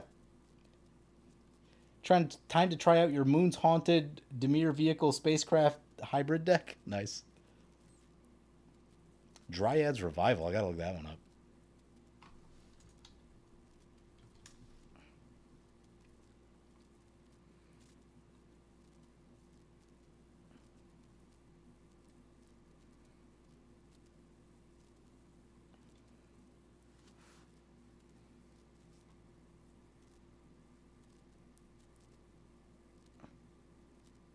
Return target card from your graveyard to your hand. Yeah, let's get this in here. Love that. Love that. Then, yeah, I think I just want another tutor. You're allowed tutors in bracket 2.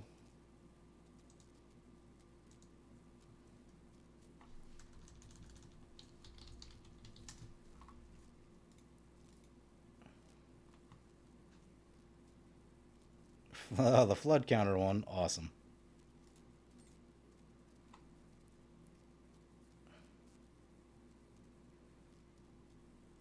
Okay, let's get rid of the ready. Bring in Mystical Tutor.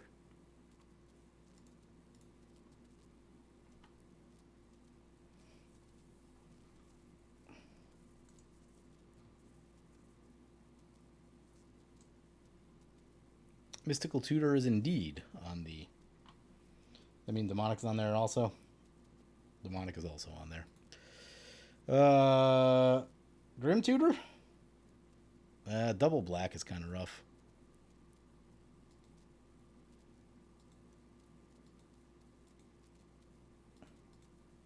What are our tutoring options?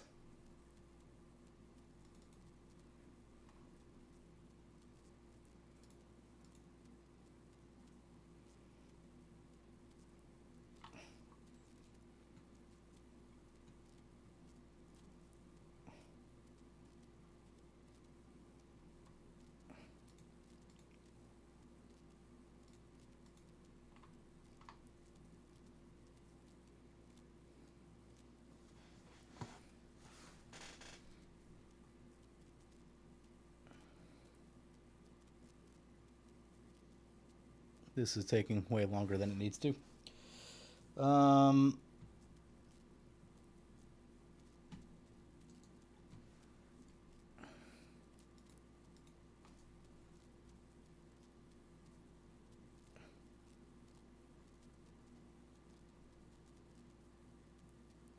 Grim Tutor. Ristic Tutor, you just got to make sure everyone's tapped out. Cruel Tutor. A little easier than double black. Just make a Grim Tutor. Oh, we could Profane Tutor. Okay, that works. Easier than double black. This is a slow deck, so time is the thing we have.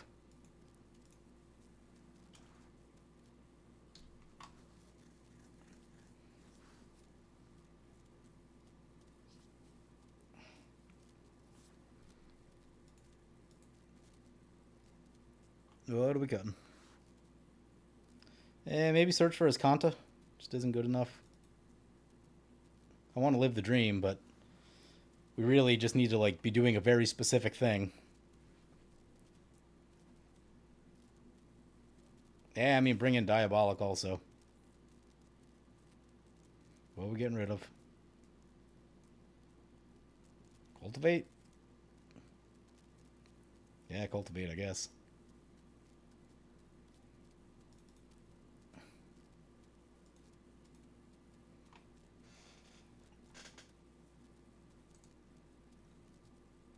How many tutors can you run in bracket 2? I think it says few tutors, which, you know, isn't super well defined. I feel comfortable that this deck is janky enough that we are within the confines of bracket 2.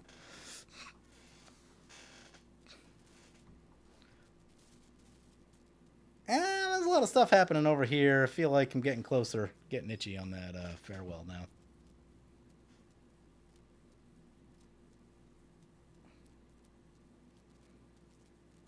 Oh, that does exile, doesn't it? Well, opponent's going to want to attack that Planeswalker because I'm about to blow some stuff up.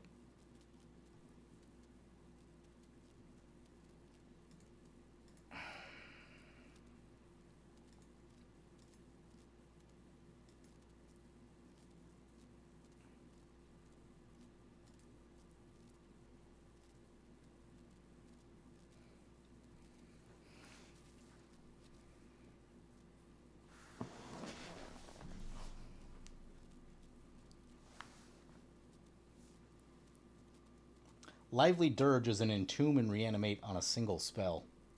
Huh. That sounds interesting for what we want to be doing.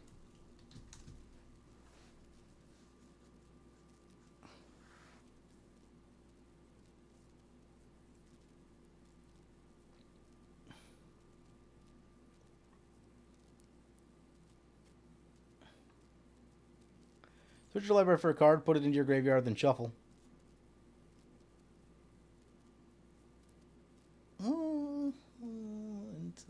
Maybe. You know, if we had more deck slots, absolutely. Like, I would love Entomb type stuff in here.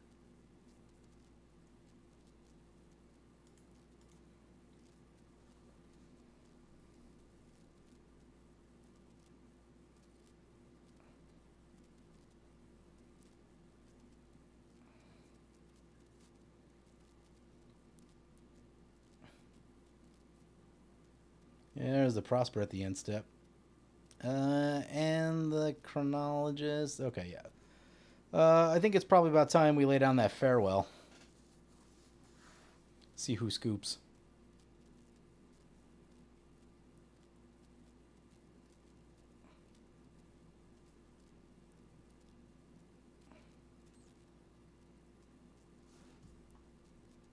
What happens with this thing? Becomes an island.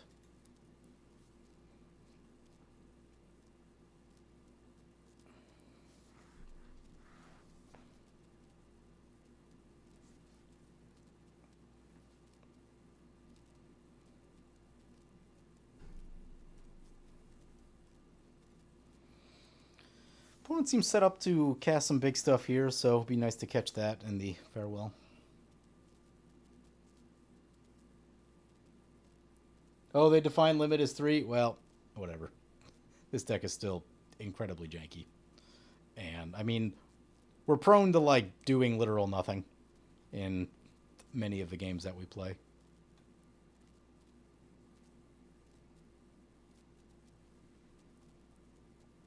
What do I think of Sammy? I gotta look Sammy up.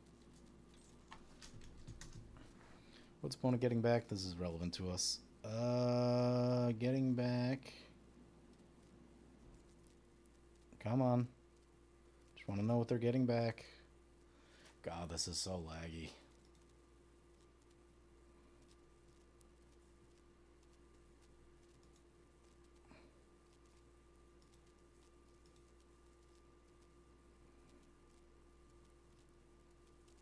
Mara Trash Tactician. Well, they cast that. Probably going to drop this Farewell.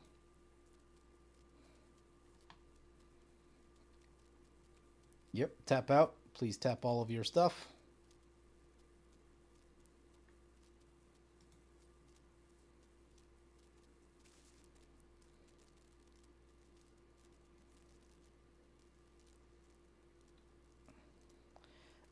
I may not exile the graveyards, which has a black deck. Yeah, opponents didn't mill that much. The green deck, we already got the Eternal Witness, so that's good. Yeah, because there are, I think there's like maybe there's at least one thing in the deck that might get this back, which would be helpful.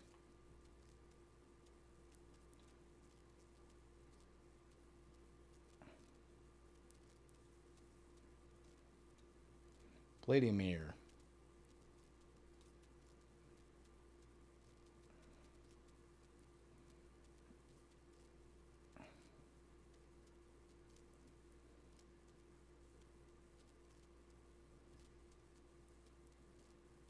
Yep, exiles that from opponent's graveyard.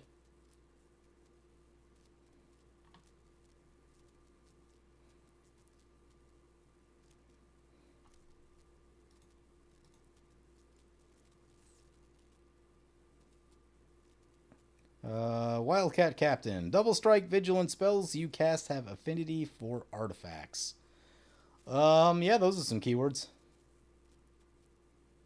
Does Sammy itself have affinity for artifacts? Or does Sammy need to be in play, then you get affinity for artifacts? Because if so, 6 mana is a little rough. Oh, hey, we're being attacked finally. Lock with the Glaze Fiend.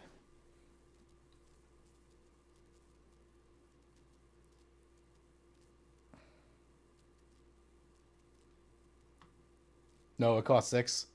Yeah, it's a little rough. The abilities are cool.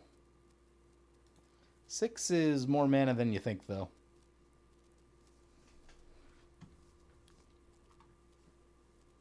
Double Strike and Vigilance is nice. I'll take that. Double Strike and Vigilance and Affinity. Those are some keywords. But, yeah, the 6 mana. Probably going to hold it back just a teeny bit.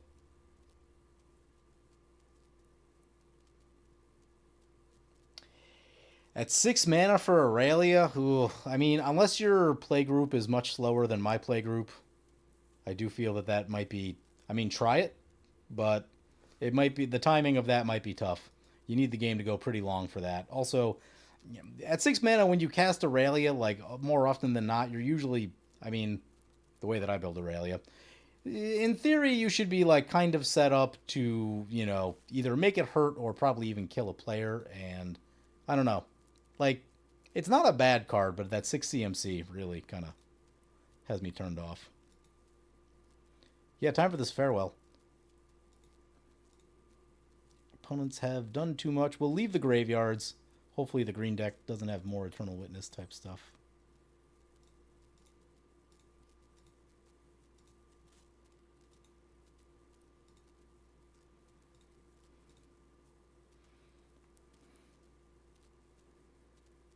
Nuke the board.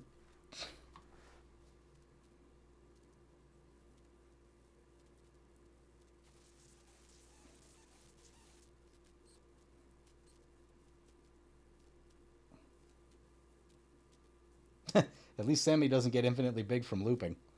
That is a thing. Opponent's going to do some damage to us.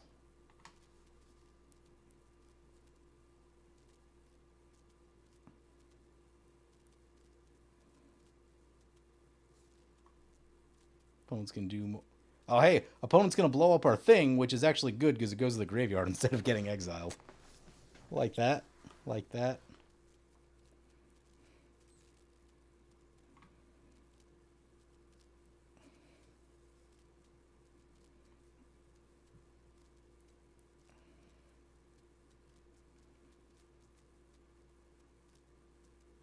$10 for this? Ugh, brutal.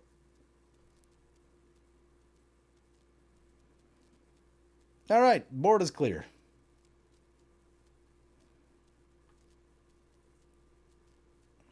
What's this thing do? Oh, 12 plus? That's so much crewing to make that happen. Either way, though, it might be time to... Our commander draws cards, so it might be time to try and get that going.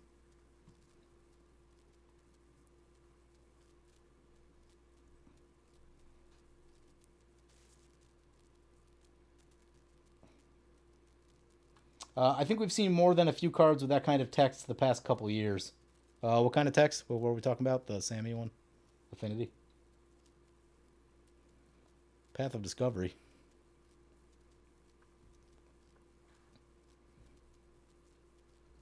One, two, three, four, five, six, 7.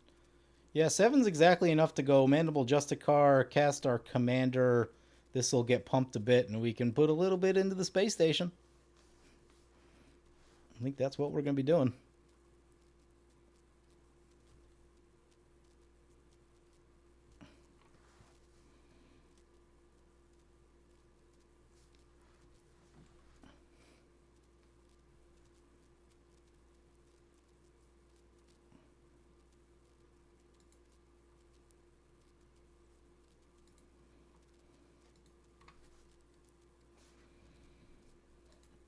At least when you, like, farewell a board like this, the turns start going quicker again. Halia Guided by Light, I think you would like. I gotta look that one up.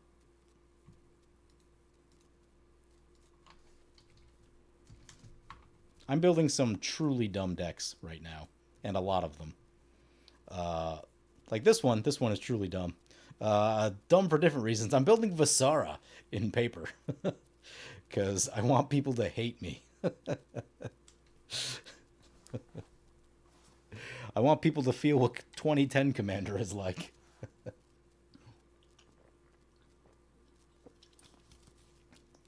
At sushi, yep.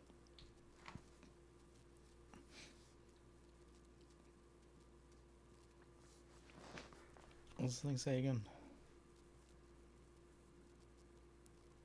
Well, got these Ether Heart is cool, but I'm gonna be a ways away from that. Get the Justicar.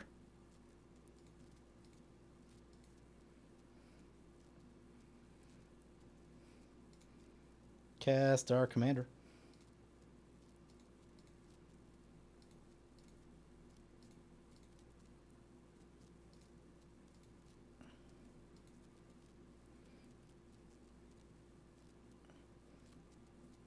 Some stuff happens. We make a robot. Our guy gets bigger. And we will station the thing.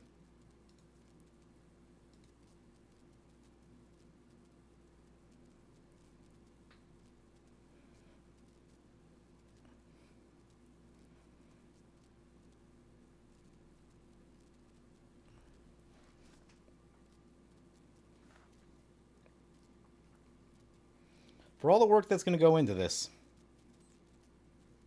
I feel like I could do a little. You could draw more than one card. Could definitely draw more than one card.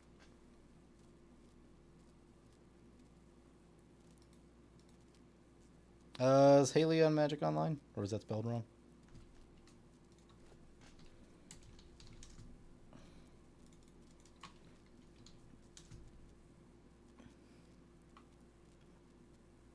I don't know who we're talking about.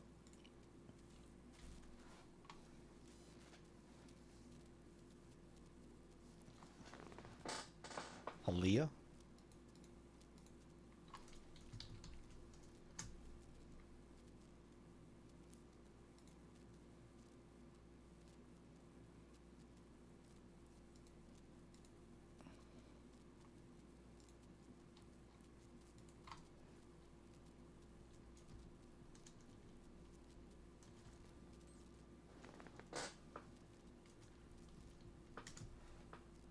Oh, here we go. Found it. Whenever it or another creature or artifact you control enters, you gain 1 life. At the beginning of your end step, draw a card if you gain... Yeah, I was actually looking at doing like a Soul Sisters thing. I think it would be very good for that. You make Soul Sisters deck.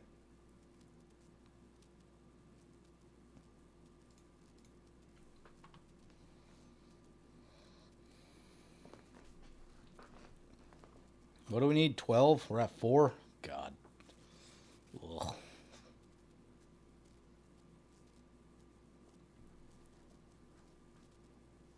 Yeah, if she's the commander, I think it's going to be a solid engine that you could build with that deck. The question with mono white is always how do you win the game? Like even if it is a nice engine, you still got to figure out how you're winning the game. Gaining life's not the hardest thing. There's the cats that get bigger when you gain life, reasonable, and then you drop in a chrome as well, something like that. But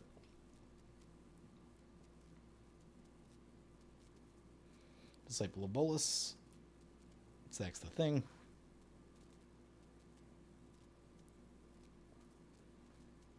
Card advantage win game, yeah.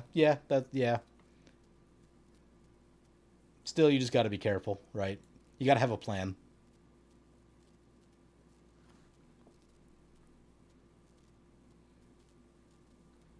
I know it's gotten better, but like, even going back when I was playing a lot more, like maybe 3-4 years ago, even like good deck builders with a plan, the mono white, you still just like, everything was so telegraphed at that point. You just like couldn't be explosive about anything that you were doing.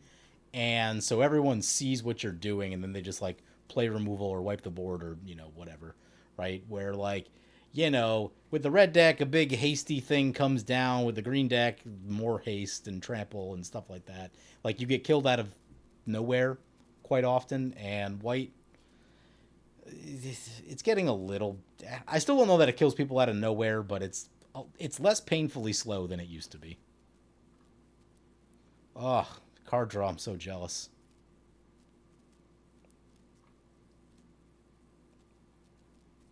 That said, I am building a what you call them, Boromir deck. And with that deck, you just play a couple creatures and then drop a board wipe and ride the advantage. I am the one who wipes. Yeah, that's the Boromir deck. If that's that's a thing you're interested in. Opponent's drawing cards. I want to draw cards. We need to draw to things that matter. Oh no, we lost a windfall. What milled us? Something milled us. Windfall would have been so good. No.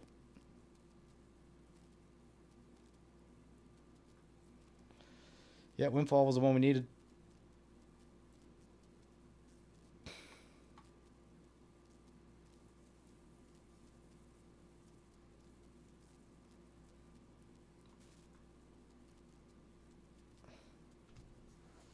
I would love to get rid of all of these cards.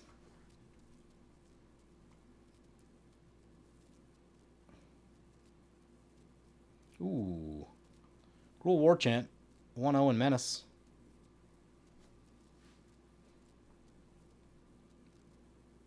Opponent's going to attack their battle.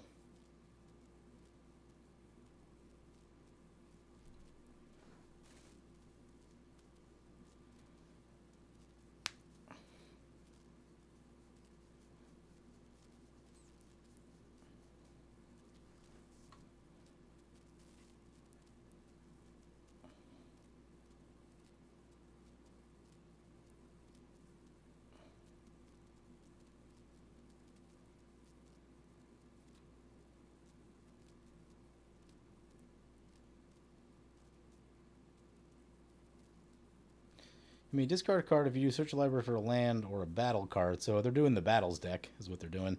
Anger, more stuff we want in the graveyard. Yeah, losing that windfall hurts so bad. Ugh.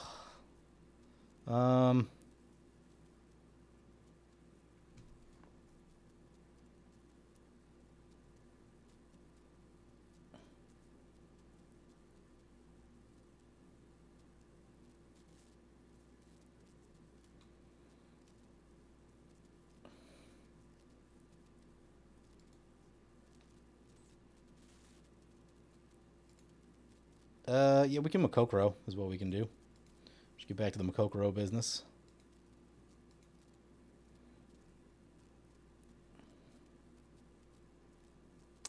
Land. Play the land. Anger.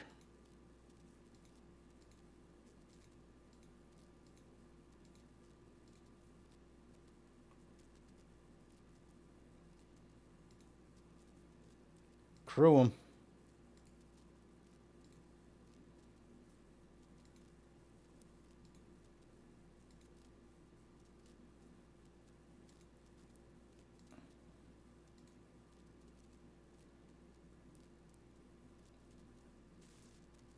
God, 12 is so much. 12 is so much.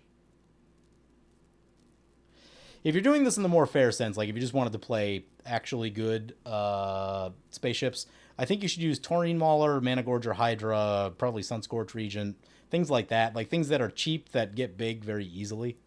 I think that's going to be a good idea for that sort of stuff. God, I'm so sad about that windfall.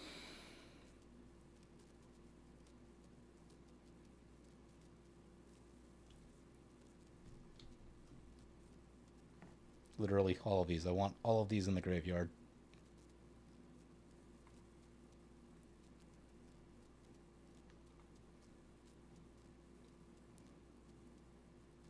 Battles versus Starships. Kind of funny that happened. Yeah. Yeah, we're down here in bracket 2, so you may get silly things like that. I did want to try the Battles deck myself. I was probably gonna do 5-color battles, but yeah, just never got around to it because that was right around when I kind of stopped playing. So, I mean, it doesn't look great, that's for sure, but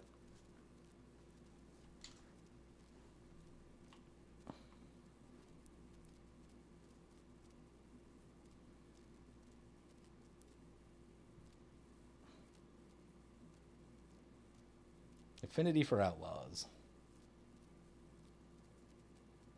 Gruul War Chant plus Challenger Troll equals unblockable 4-power creatures. Awesome. Which one? Plus the Troll? Which one do I need to shoot? Challenger Troll? That's not it.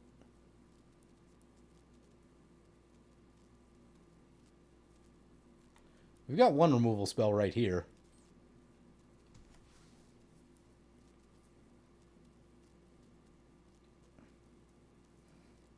Wouldn't be sad if the red-black deck fired a removal spell off.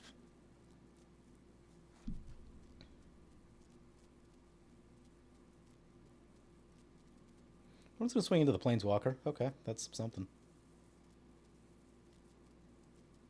2 into the Planeswalker. Love that.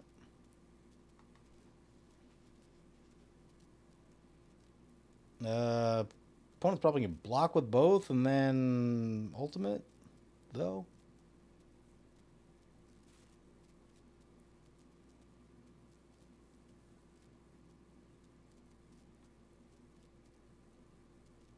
Oh, no, that one's got trample. Okay, so they block both there.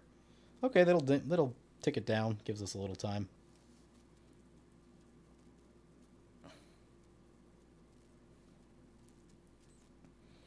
God, I just need a wheel. Need a wheel so bad. Just want this stuff out of my hand.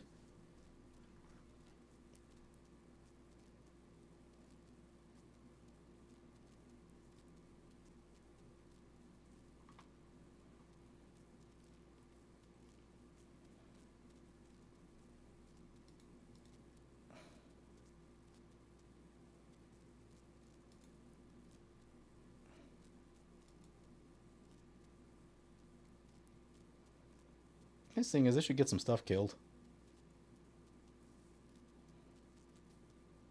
Yeah, everyone loses a little bit like that. I have a feeling this turn is going to take way too long, though.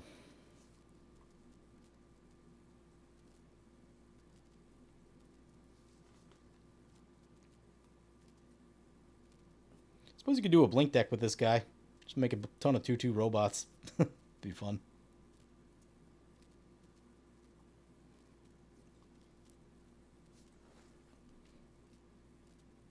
Opponent tapping up a whole lot of mana. Makes me nervous. Oh, we're doing the thing. We are doing the thing. Domri.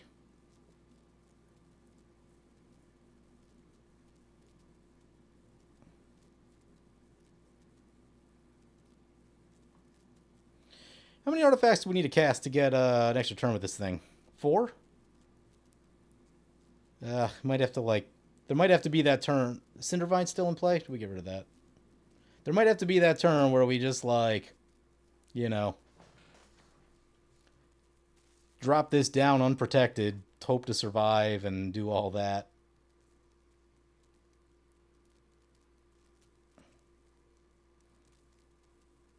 I mean, we're not going to have the mana to, like, cast 4 artifacts. Oh, God. Kogla? What's this one do? Fights creature you don't control. Alright, gonna kill the Tatiova. I can support that. I would imagine they're probably coming for their battle. Yep.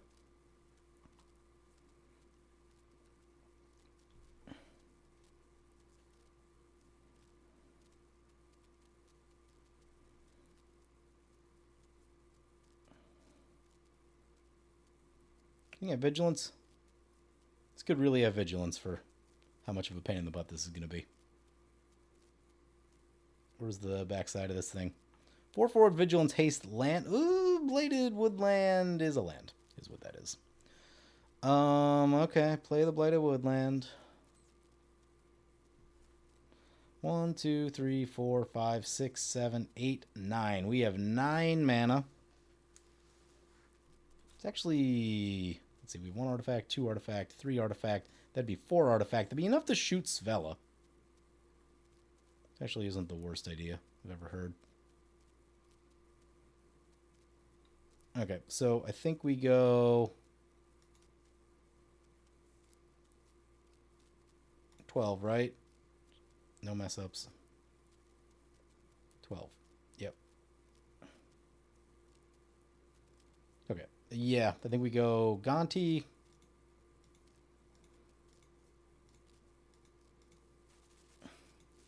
I hope this doesn't get us killed. It might.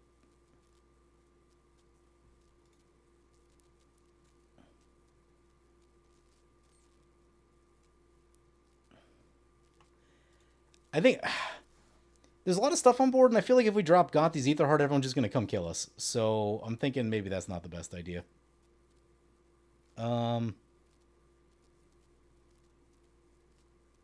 So I think what we do is we draw more cards.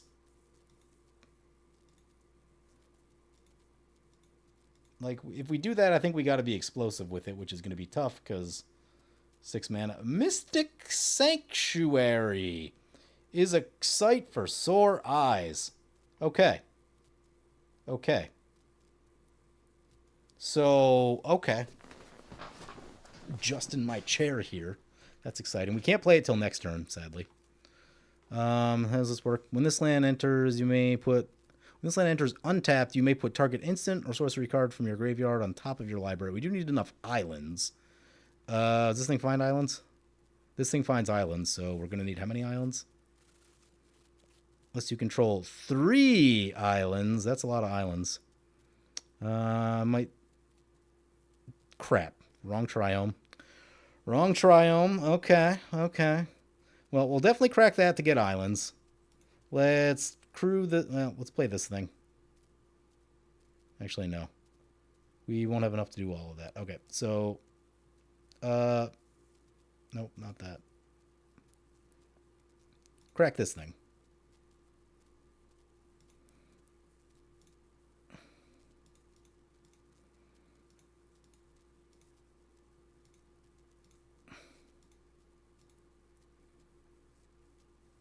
Wait, is it an island itself?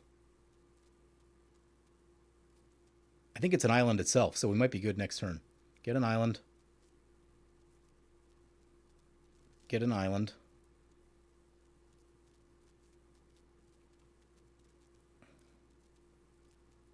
Three or more other islands. No, it won't count itself. Okay. We're going to have to draw our way into an island. Do this thing. Let's tap the robot. Space station is active. Infinite guideline station. Let's do some attacking. I think there's some planeswalkers that need killing. What's this? How's this read? Whenever it attacks, okay.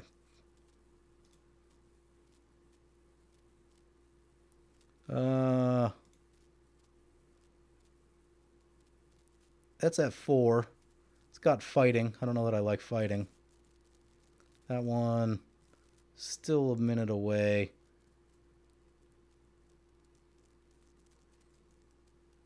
I think we get rid of the fighting one because we want to keep stuff in play.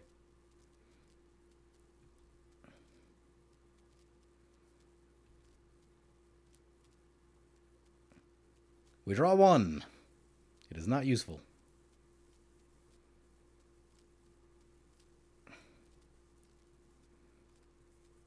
Oh, crap. I was going to attack with this thing to gain some life. Opponent blocks.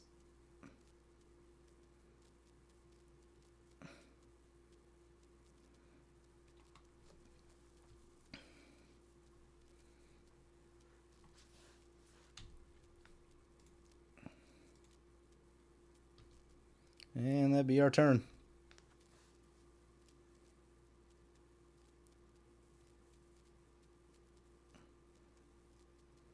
How do we get to this third island? I mean, a fetch land should do it. Yeah, I guess we just got to keep drawing cards.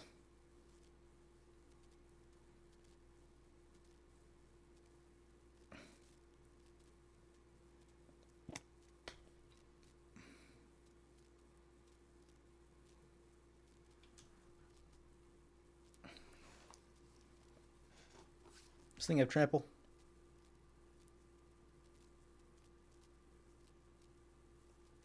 No.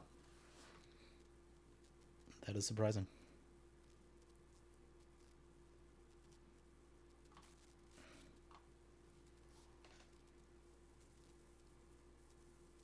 Dance of the Mance for recur. Oh my god, what does Dance of the Mance do again? Haven't heard that one in a long time.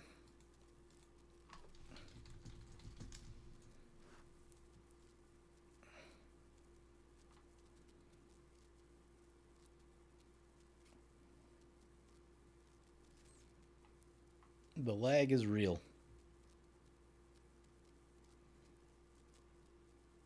So this thing actually wouldn't be bad if you built a deck around it and just, you know, played a bunch of multicolor stuff.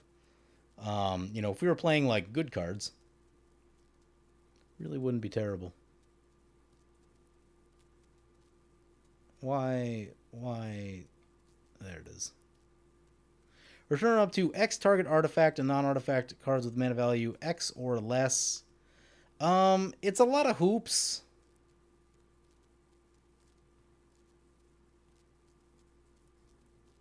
Like, it's okay. But we can just cast Open the Vaults and literally just get everything. So, like, I mean, put it this way. I'm not running 2 of the Mass Reanimates. I don't have Roar of Reclamation. I don't have Triumphant Reckoning. Are the 2 that I'm missing. I would probably add those, right? Because I like the unconditional just get all my stuff, right? Dance of the Mance, you know, you got to pay mana. This deck does not ramp super well. We were lucky to run into the ramp this game, but the cost of that was bad card draw, so. Now we got to figure out how we're getting. Wait a second. This is an island. The thing from earlier turned this into an island. So we're good to Windfall next turn. Oh, yeah. I bet no one remembered that, because I didn't until just now. So we play the Mystic Sanctuary. We activate the Makokoro. Now maybe we just attack with this thing.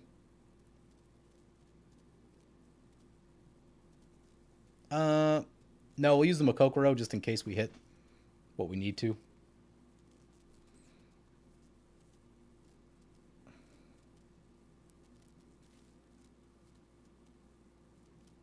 We have a lot of the enablers, or we'll call them enablers, the crewers, I guess, stationers, in our graveyard. The ships are all in our hand, unfortunately. But that's where that Windfall is going to kick in.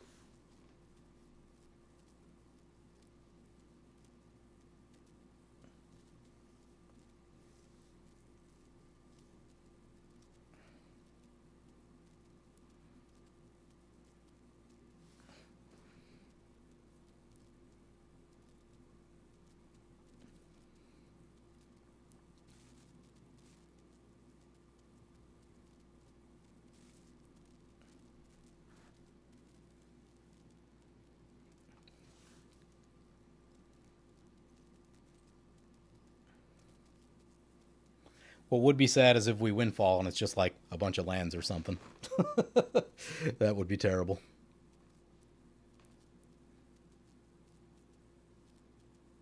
This opponent's at 6, so we should at least be able to get 6 back.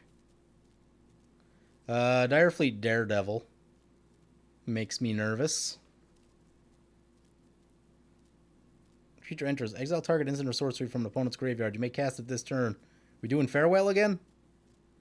That could ruin everything we're trying to do. No. Thank God.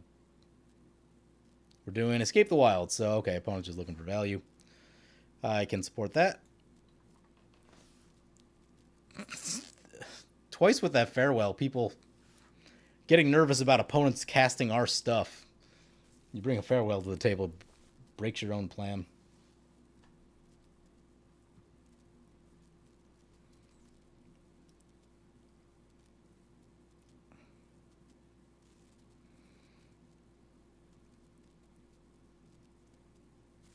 Thieves Guild Enforcer. Each opponent mills 2 cards. We like that. We like that. Start milling the stuff we want. That is the simulacrum synthesizer. Yeah, that's a good one to be in the graveyard.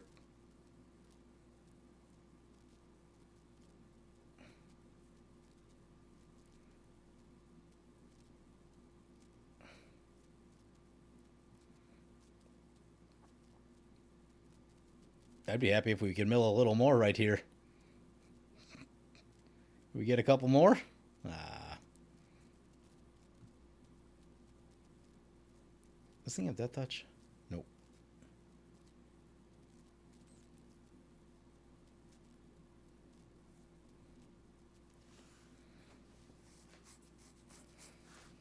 Oh, these turns are taking so long.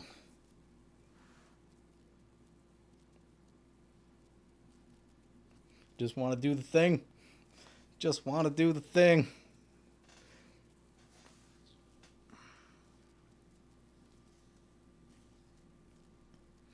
Black market connections.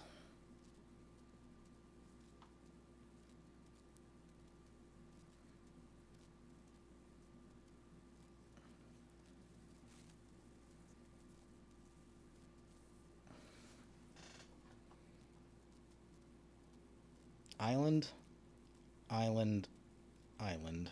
Just checking. Just checking. We don't want to mess that up.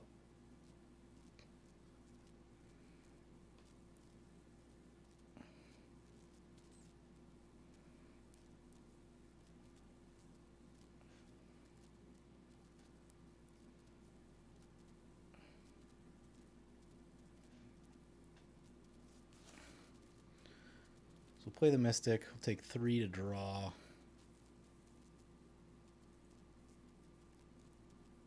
3 to Windfall. 3, 4, 5. We'll have 5 mana left over, which means only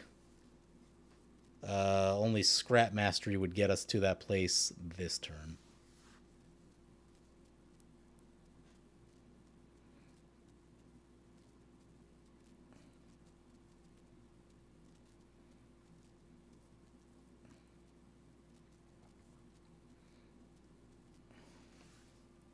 Talisman.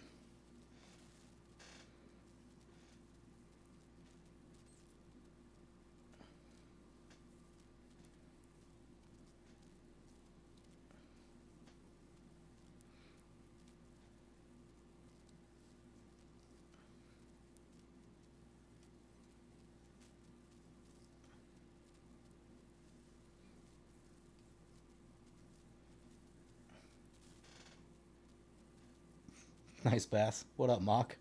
Been a little while. Base.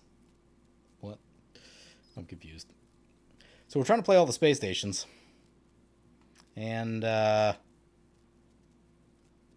things got messed up when we had to when someone shot our Mesmeric Orb, which was unfortunate, but we might be getting back on track this turn.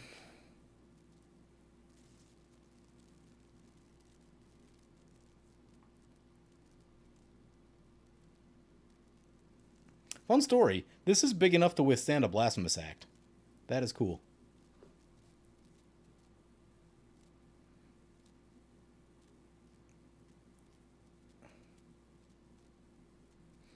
Oh, God.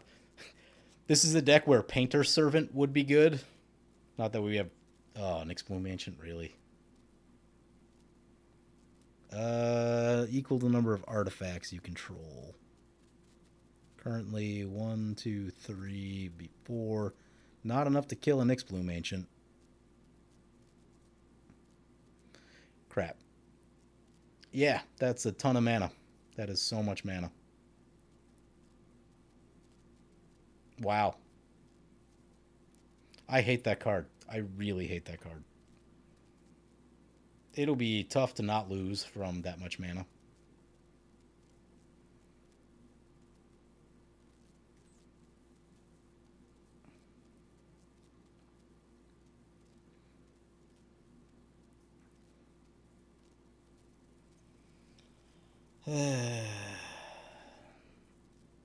Probably gonna lose to an Explume Ancient.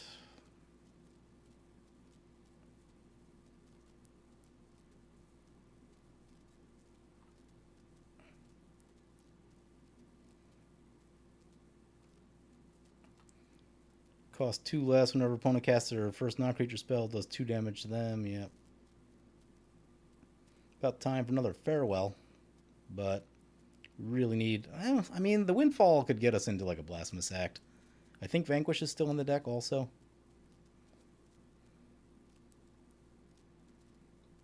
Oh, God. Just keep adding mana. I hate green so much. Make 50 mana this turn. No big deal.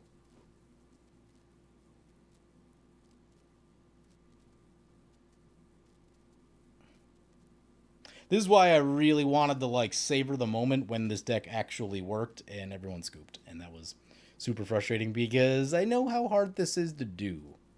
Great Henge, because of course.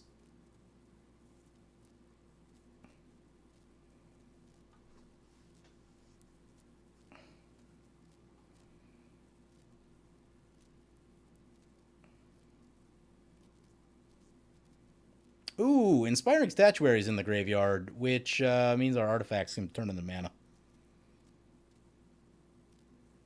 That's a thing.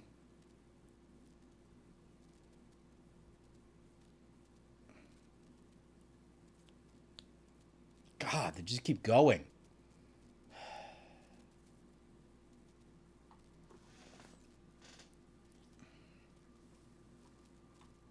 Oh, they exiled the thing.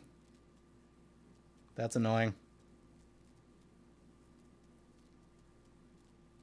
Oh, cool. They can just exile our graveyard. Fantastic. Oh my god.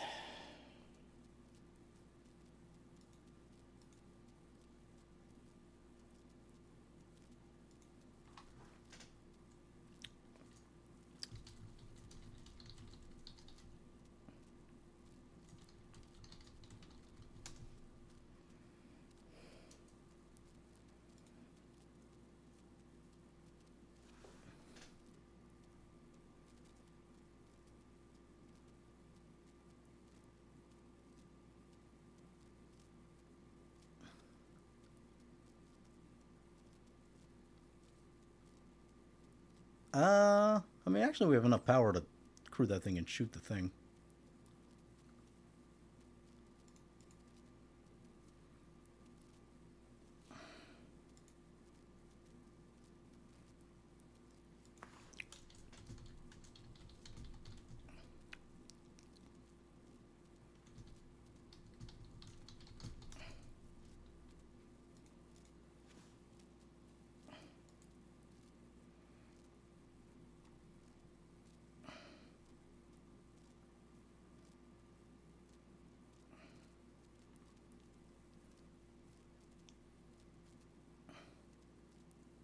See, there's two schools here.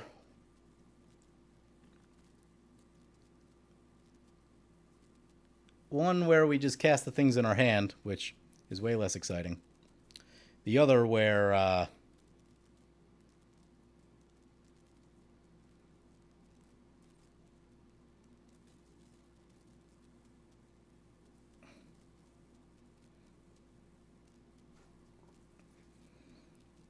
we attempt the Windfall business.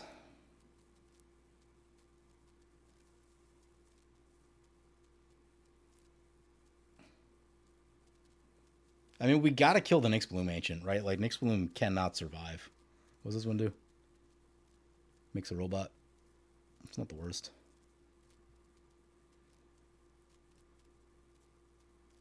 Well, at least they left us the Windfall, but they did get a lot of the things we needed.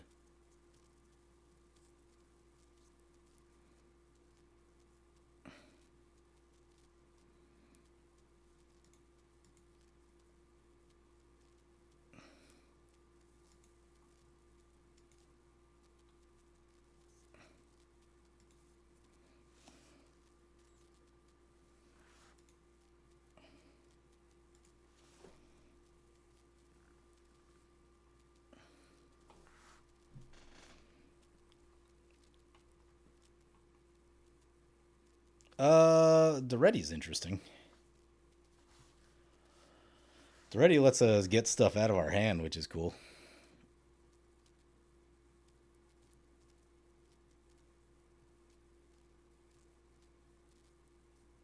Yeah, let's try this. Mystic Sanctuary. Get back the wind. I mean, do we need the farewell?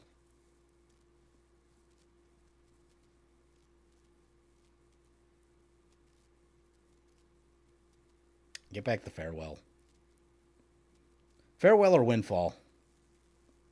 Because Duretti allows us. Yeah, Duretti lets us put all this stuff in the graveyard. We got to get rid of the. We're never going to be able to, like, set this stuff up if opponent has all this nonsense going on. Use the ability.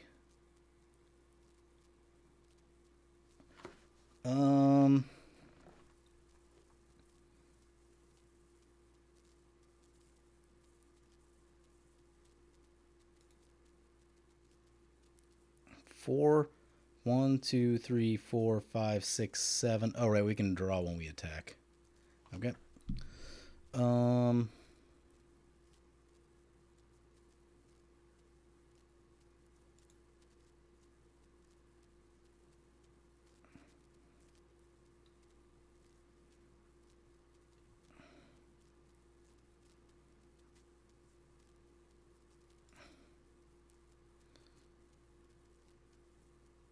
This one into there. This one into there.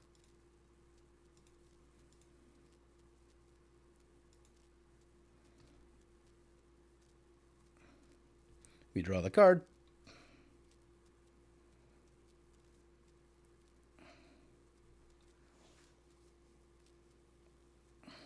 There's the farewell. Really wanted to get the windfall, but we have Duretti.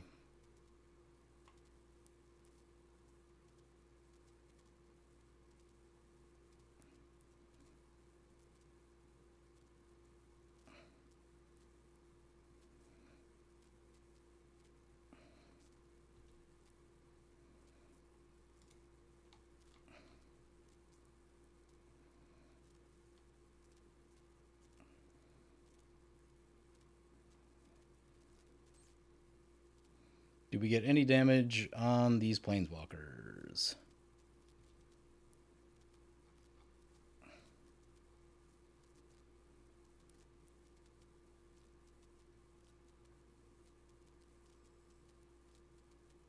Do we kill one? We did. We got the Xenagos. Nice. All right. Farewell time.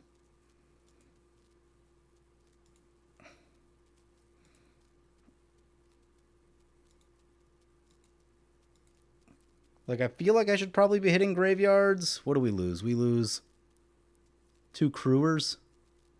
I don't want to lose our crewers.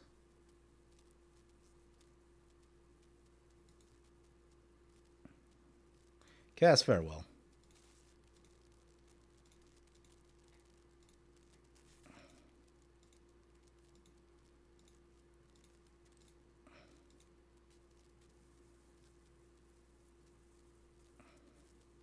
Two damage to us.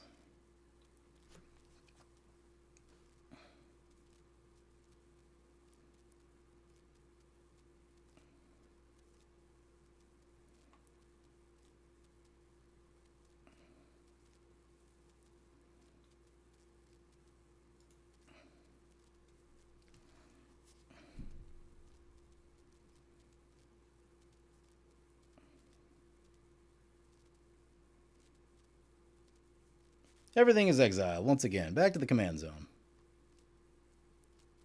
And this time, opponent's very low on cards, so we should have a little bit of time to set up and do things here.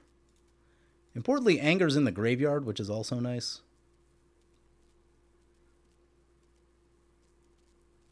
Duretti.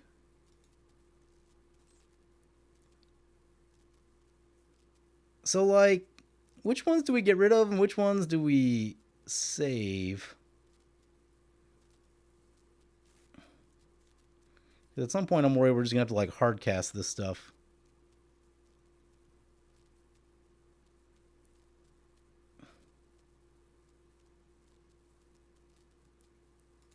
Get rid of that one. Let's get rid of that one.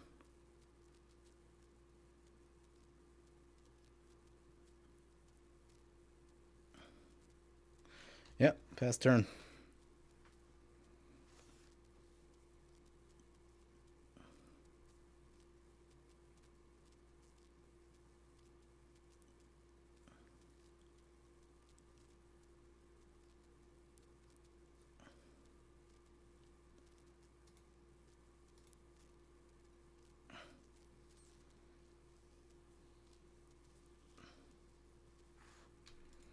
More merfolk.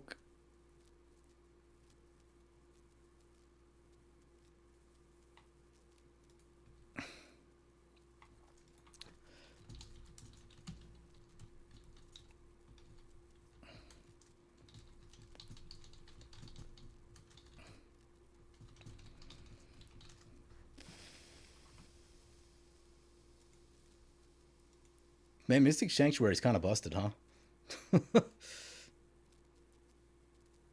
The opponent gets a whole bunch of merfolk back onto the board.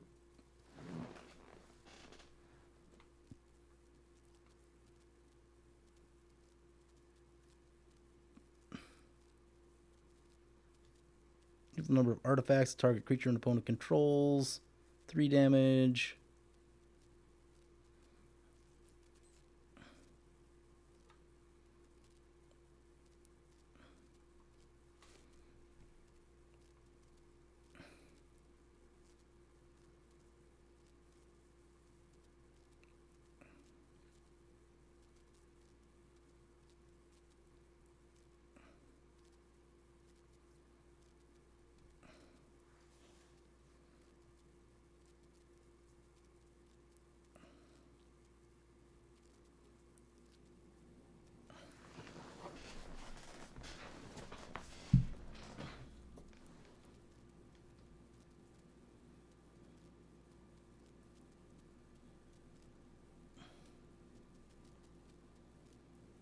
Yeah, Farewell is also OP. Mystic Sanctuary plus Farewell. Very OP.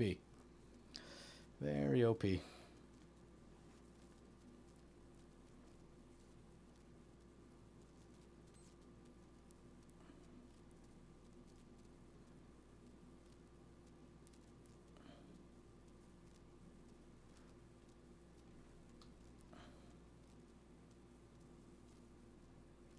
Still have a Glaze Fiend. And the Justicar is also in there.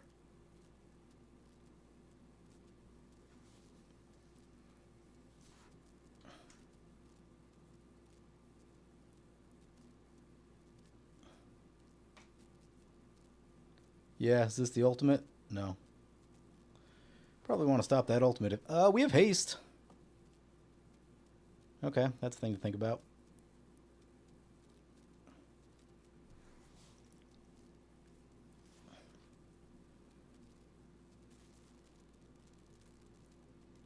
Svella's back.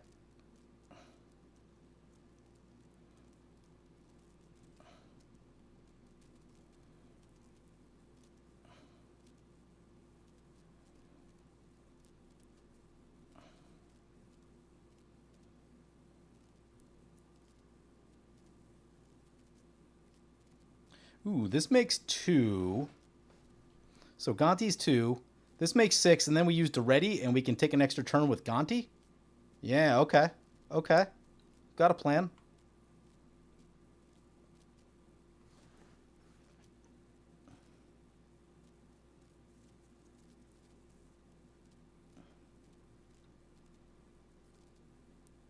We have a plan.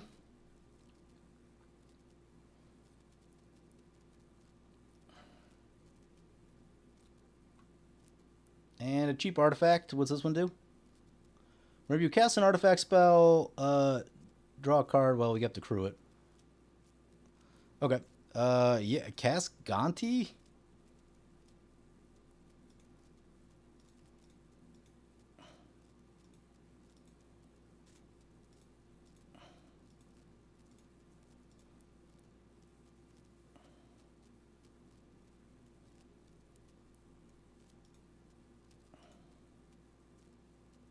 Come on.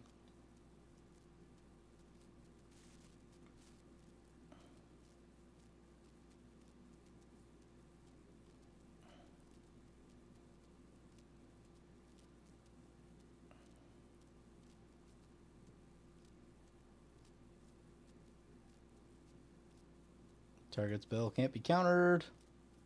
Okay.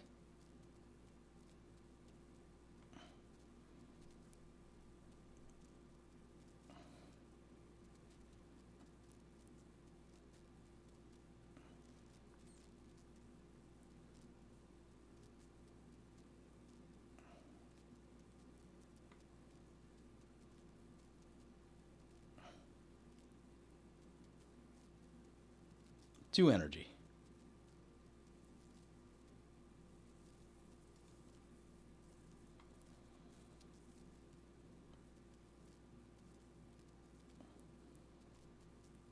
Cast this thing.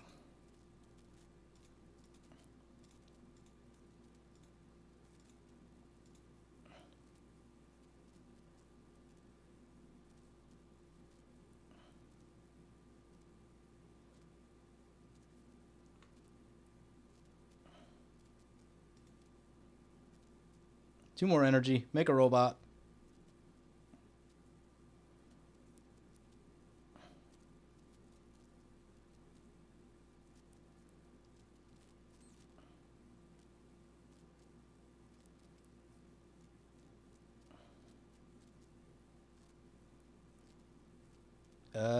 Station this craft.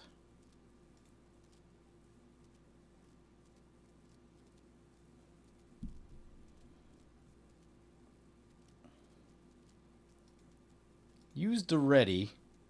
Sacrifice. Bring in this one? Yeah, bring in this one.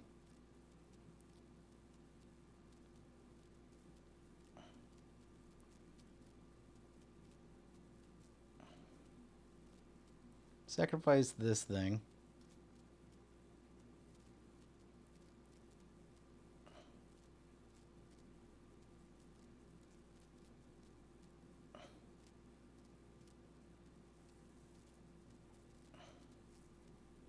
Play our land.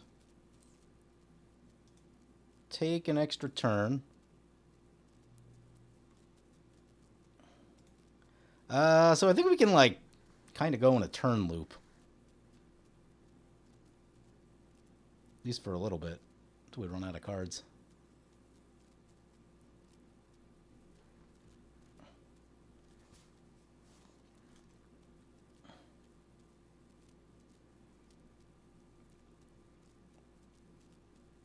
Oh, it sacrifices?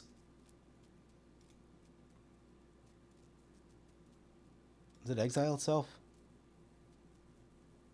Ah, it exiles itself. Well, we need the extra turn. More stuff.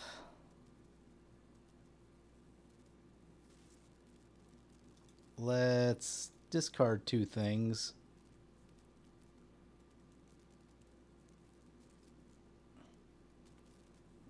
Get rid of that one. That one's actually okay.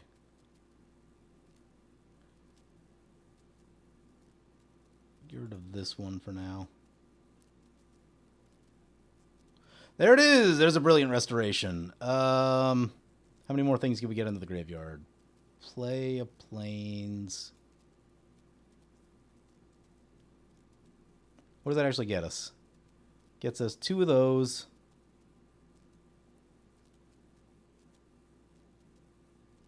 I mean, I feel like we almost have to, like, wait a turn.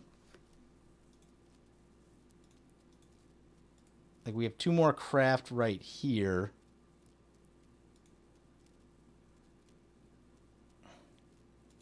I guess we could just hard cast them.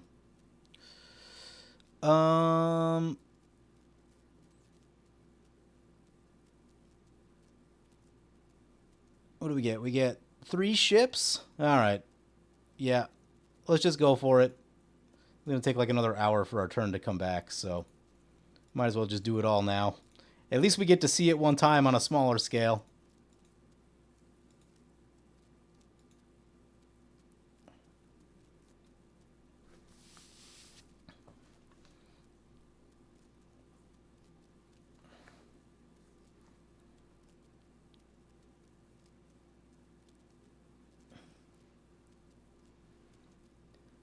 Alright, we did the thing. There's a bunch of Glaze Fiends and Mandible. triggers. Can we get our commander? If we can get our commander, I might do that.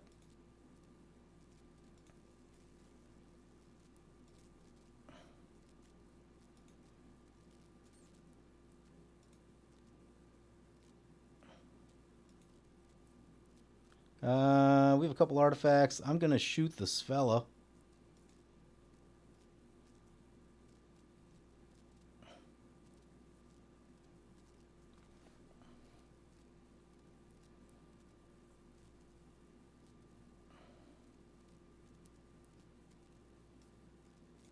One, two, three, four, five, six. We are one short of our commander, it looks like. This is unfortunate.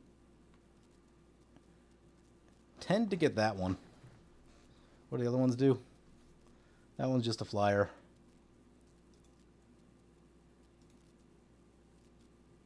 Flying trample.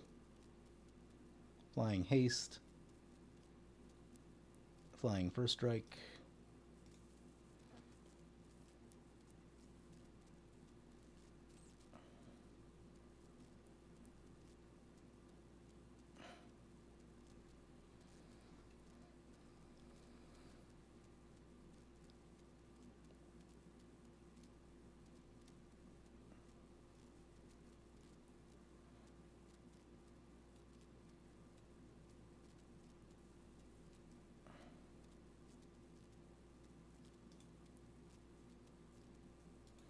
Double check that we don't have mana tucked away somewhere.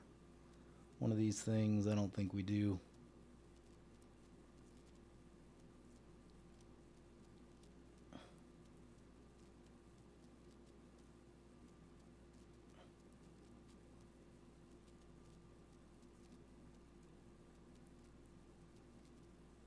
Let's get this one.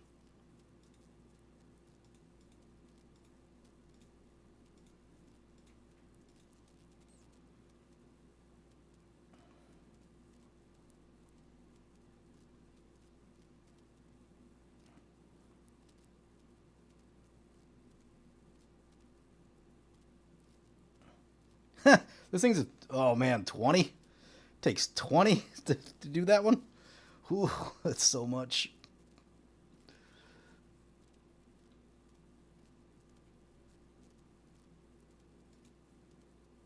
Is this 20? I mean, we probably got to do it for the memes, right? That is 19.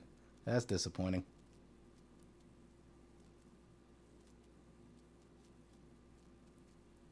What can we cruise? So that one's 11 and that one's 8.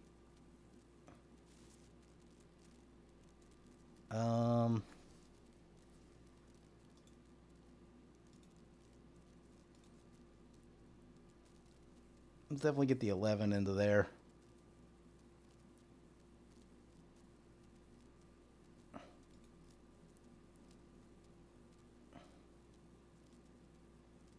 It's 4, 6. That's a 5. Well, that one only takes 3.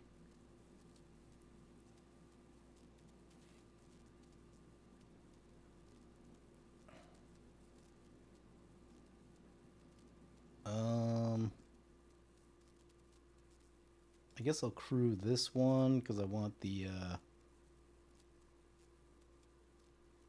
no, we need to be able to attack with one. How much? 12 to attack? Jeez. Alright, this one it is.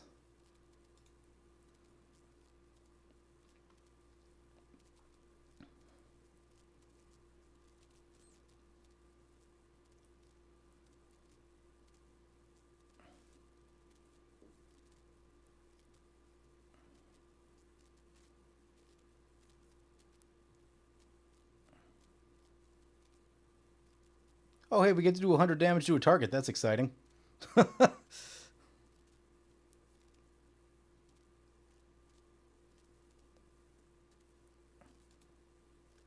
let's try to drop this planeswalker.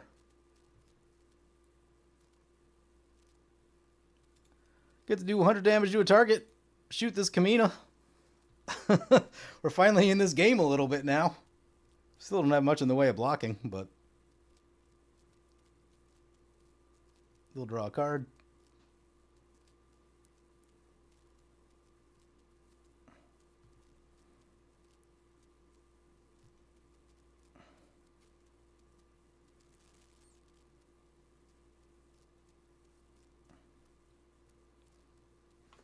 This game's getting really slow now.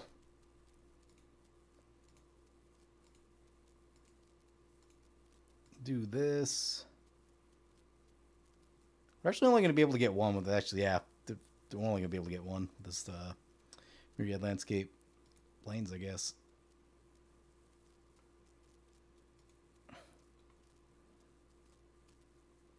That was a waste of 3 mana, but whatever.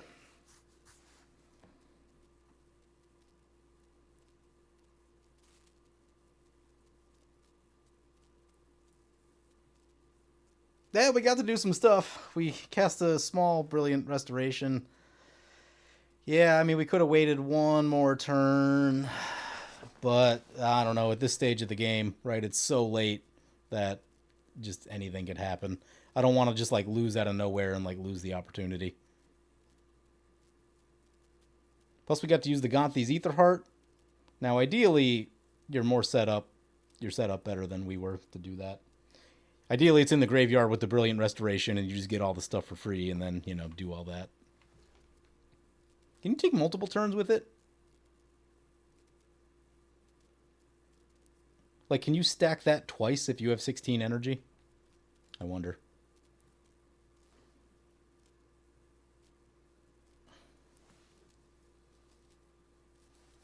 Got their Planeswalker down to 1.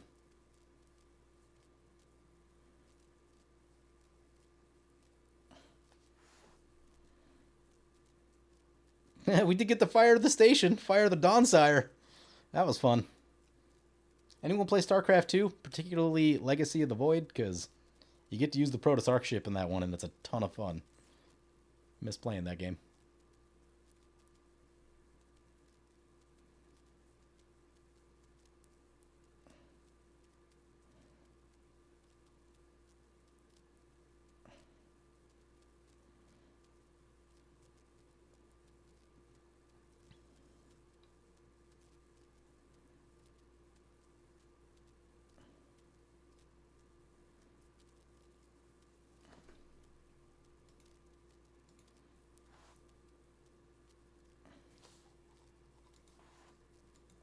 The Merfolk was being nuked. The fleet just warped in.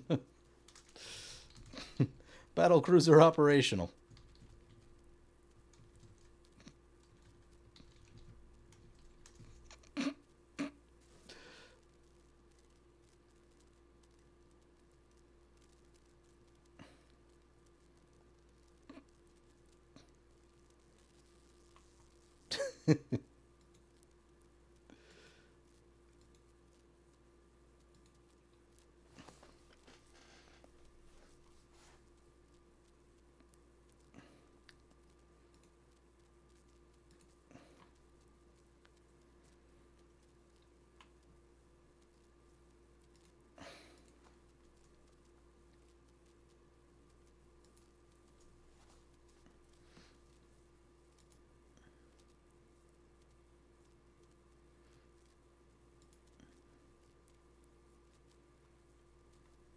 I'll tell you what, I'm actually kind of excited about actually playing like a real version of Infinite Guideline Station now.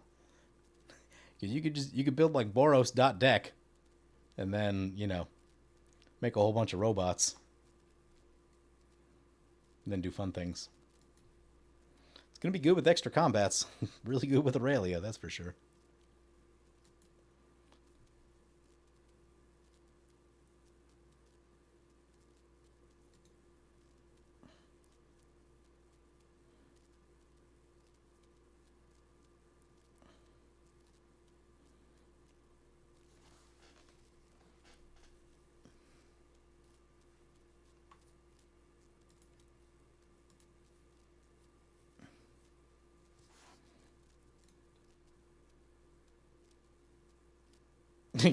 Opponent said, "This is why my buddy tells me to run Vandal Blast and I never do."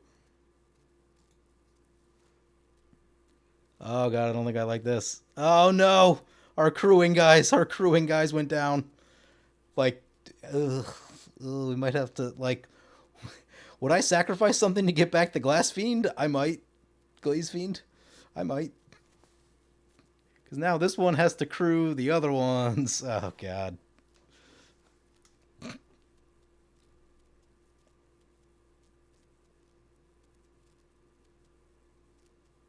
OBS having trouble.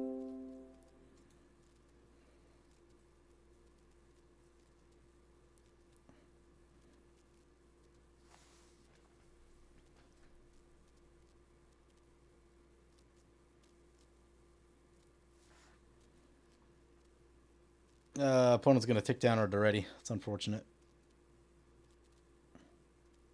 Yeah, blocking seems difficult with this deck. Red-green Planeswalker finally goes down.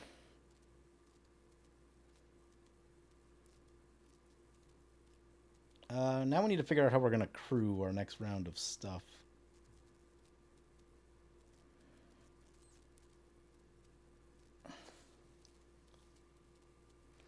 $12? Oh, God. Got the Master of Ethereum in there, somewhere in that exile pile.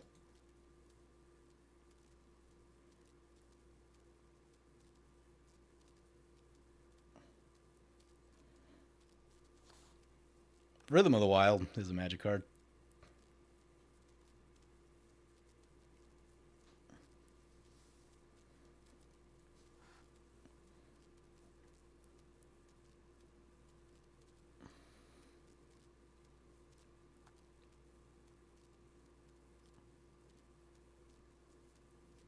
Svella back to play. Has haste this time. We've really run up the cost, though.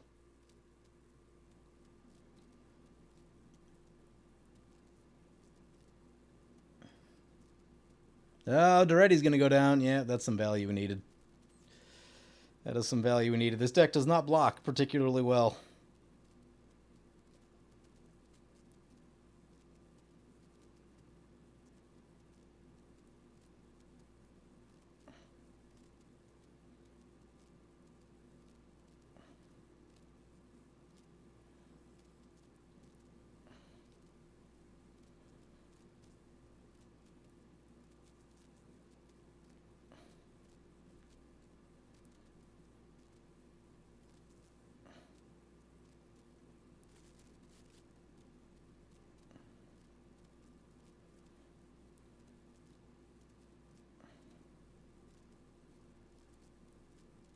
What's this one do? Draw 2 cards and discard a card is not awful.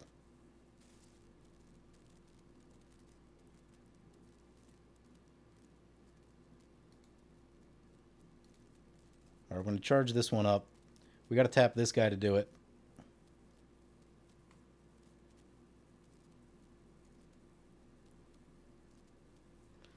want to make sure we have enough to get both. It's going to be 7, so we need 11 mana. 4, 5, 6, 7, 8, 9, 10, 11, 12, 13. Okay, we have a little extra.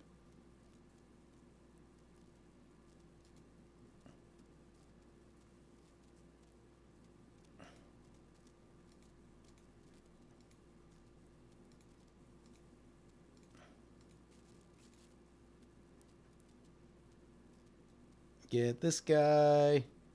Put a charge counter on there. Yeah, love that. Love that.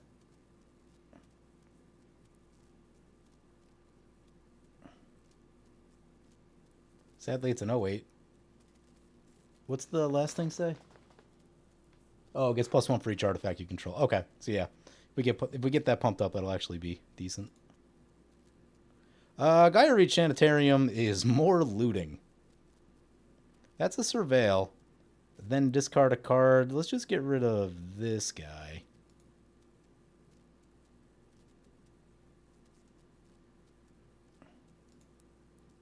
Oh god, what's this do? Stash counter. Exile it. Oh no. We can't loot like crazy.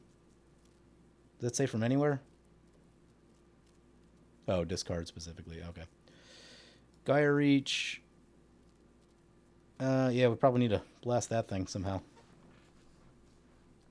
Let's get our commander.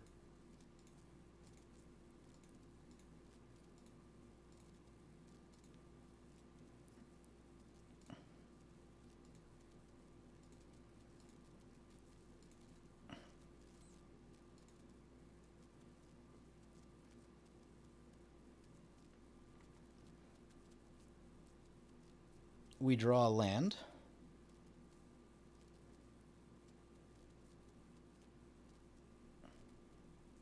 We make a robot. This is almost there. Ah, the robot comes in tapped. Disappointing. Cultivate or draw a card? I think cultivate.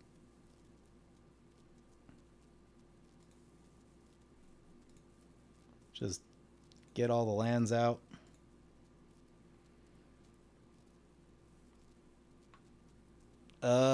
There are very few basics in the deck.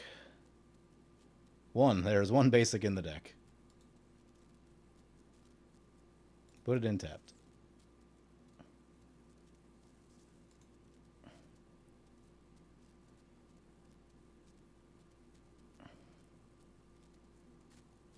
It looks like we already played a land. Yeah, we don't have any attackers, sadly.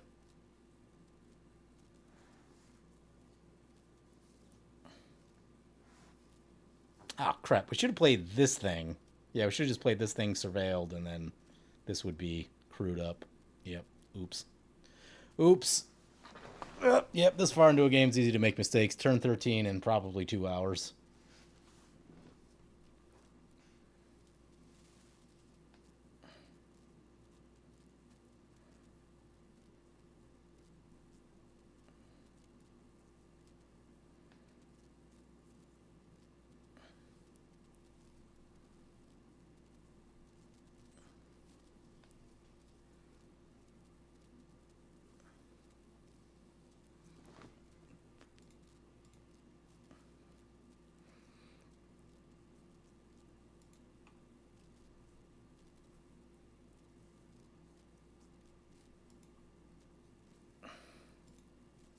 Far Wanderings. Oh, I always forget about this one. What happens if you have Threshold? Search your library for basic land, put it in tapped. If there are 7 or more. 3 basic lands. Wow. Wow, when you have Threshold? Far Wanderings. Forgot all about that one. Are there decks I need to be running that in? Huh. I guess I don't play graveyard stuff that much, but...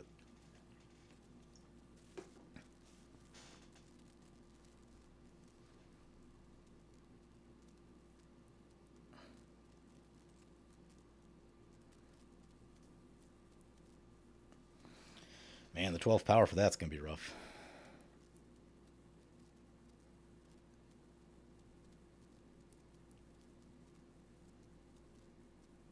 Could actually use, like, just a regular creature to... Darksteel Juggernaut would be solid.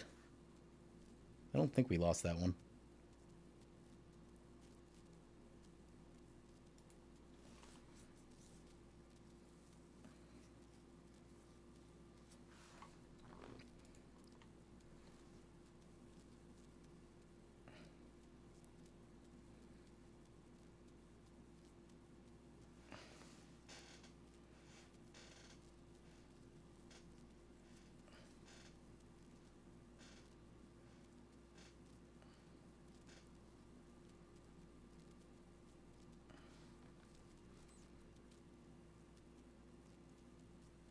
Yeah, it's unfortunate that those robots come in tapped. Is there a way... Is there anything... I'm thinking Amulet of Vigor. Is there an Amulet of Vigor for creatures that, like, when they come in tapped, force... I guess you just play something that untaps them after. Oh, yeah, you just play, like, a Vitalize or something, right? Okay. Yeah, I'm kind of excited to try out an actual build of Infinite Guideline Station now. You do like Revitalize. You could do Energy Arc, which is a really crazy one. I mean, there's a million untap all type effects.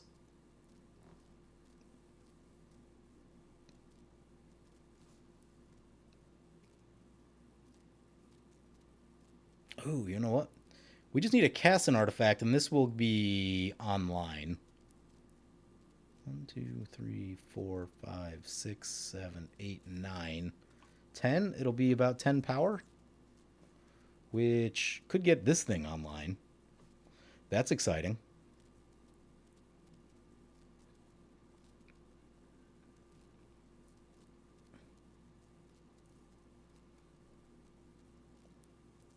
But we probably also want to keep drawing cards with this guy.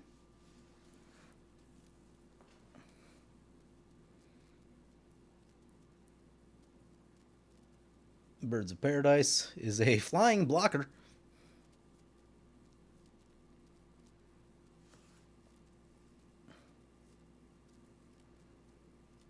Could be annoying. Do we have trample?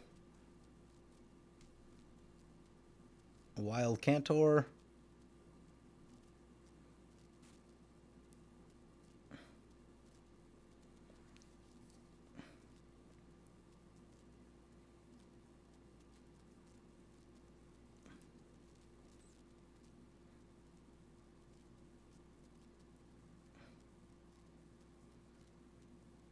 Opponent draws a card.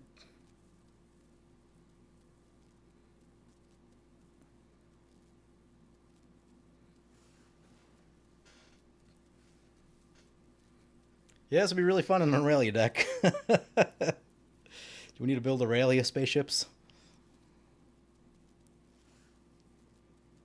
You use them, what do? You could crew them all on the first attack.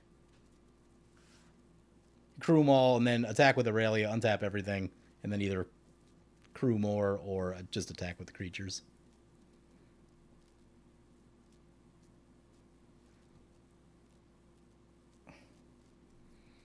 Yeah, it's getting pretty long. Getting pretty long between turns here.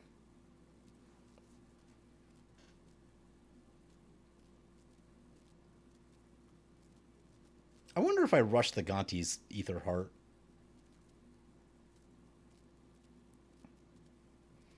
Greetings, welcome in. First time seeing MTG online. What is going on right now? Combat? So this is a poor introduction to Magic Online for you, but because it's now turn 13 of this game, the server just gets like very slow. So everything just happens in super slow motion. In terms of this game, I've played this Farewell twice, which has caused a mighty big board stall. And then I played this Brilliant Restoration to get all of these spacecraft into play, but we are having some trouble getting them crewed. But hopefully we can get the dominoes to start falling on our next turn here. But yeah, so right here is where we are in the turn cycle, if you can see that.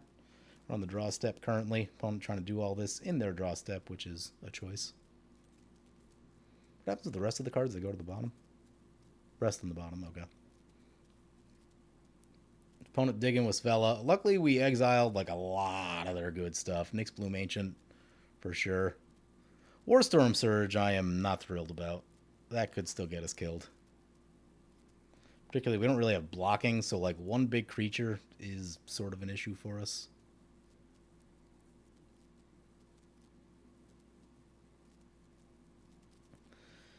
Okay, we do need a plan for our turn. This is 12. This will be at 10. Okay, so we just need to cast a thing. This will be crewed. Then we use this one to crew that.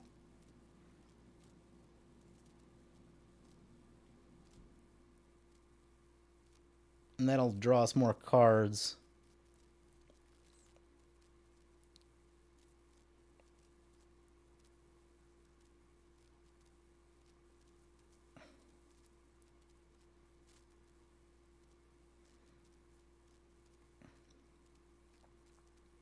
Nope, the Warstorm Surge hasn't killed us yet. That's nice.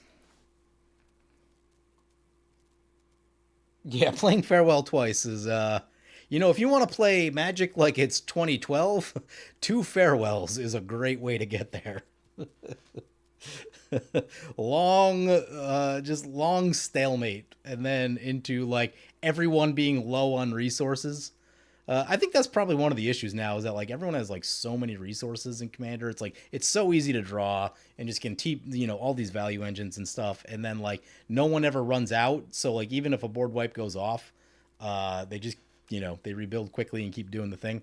Kodama's Reach is actually incredibly useless. So okay, let's surveil. Let's start by doing that.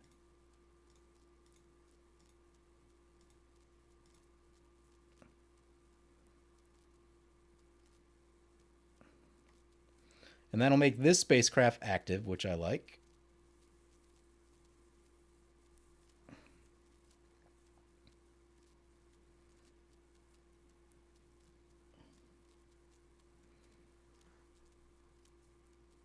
Oh, Wheel of Fortune is a sight for sore eyes.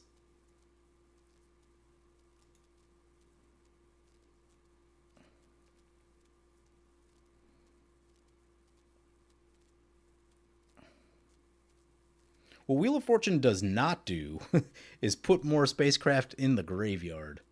But it could, in theory, get us to things that matter.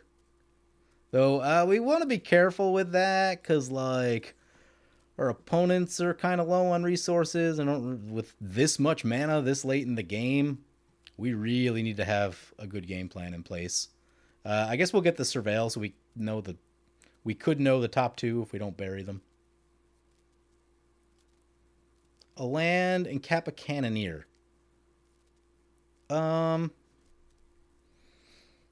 Cannoneer is okay. I just don't necessarily feel like. Oh, it has improvise. It has improvise. Okay. Um.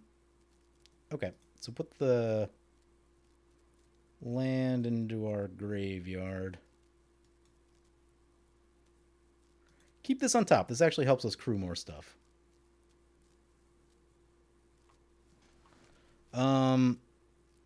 Play the land. Yeah, Wheel of Fortune.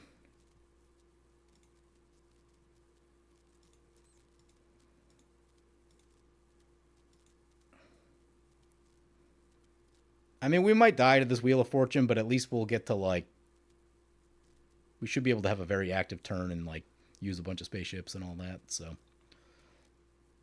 at some point, this game does need to end.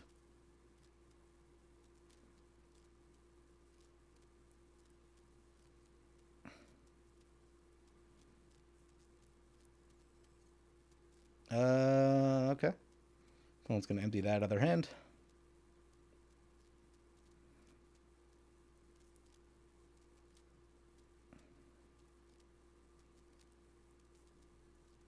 Oh, this thing still isn't active yet. It's only at 8. It has to get to 12. Well, the Cannoneer might be helpful then.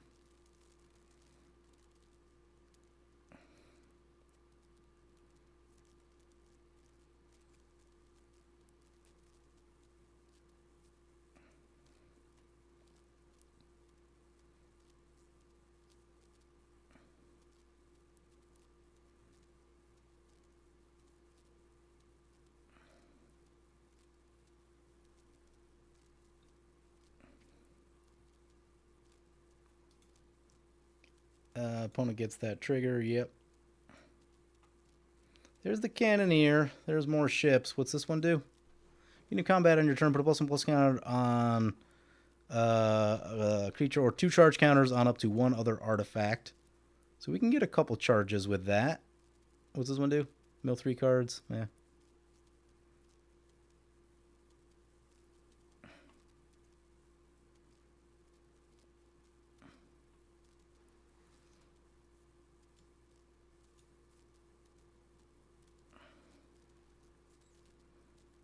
$12 to get this guy going.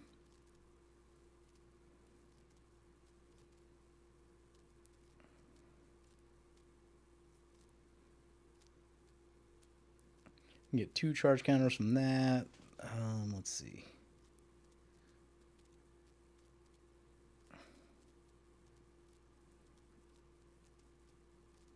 Uh-oh. Opponent disconnected.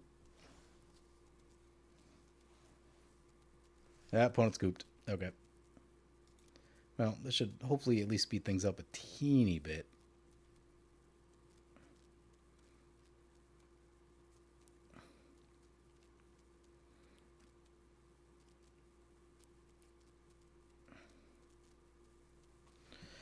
Get this Cannoneer. Let's use all the ones that we're definitely not going to crew.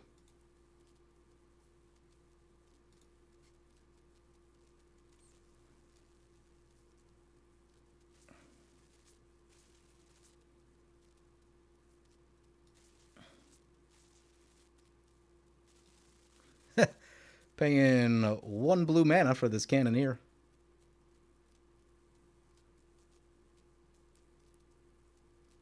Charges up the thing.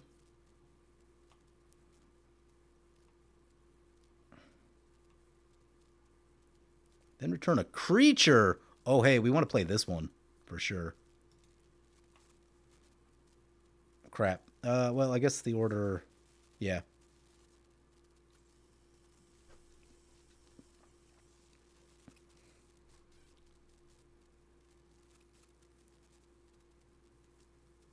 Planning on building your own space station deck?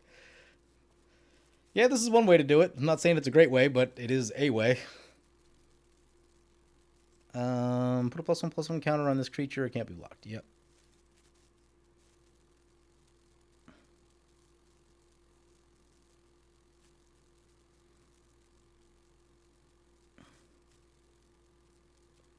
Do this thing.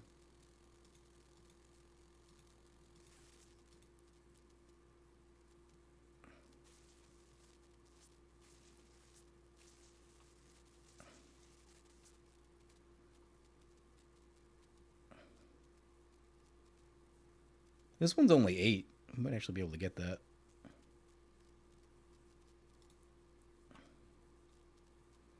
We have a cool little engine going. The blue ones are nice with the card draw.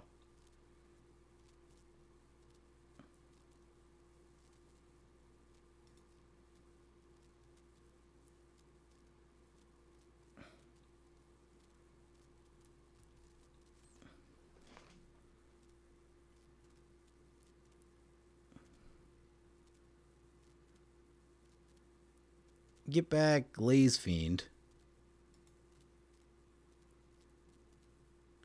Cast Glaze Fiend. A lot of lands in hand. Found the pocket of lands.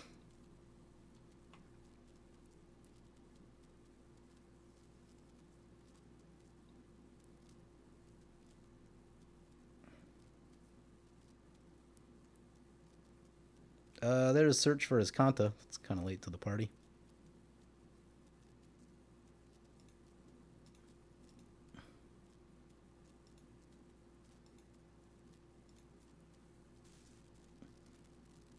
Get this one, which does more stuff. What did we draw? The Pinnacle ship. We're out of mana this turn.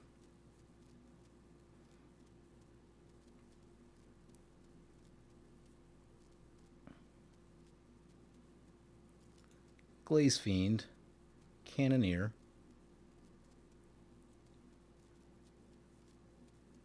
Okay, what do we have for creatures here? That's got 14 power. We probably want to try to attack with it if we can. That's got 8 power. What's this take? This takes 12. So we can...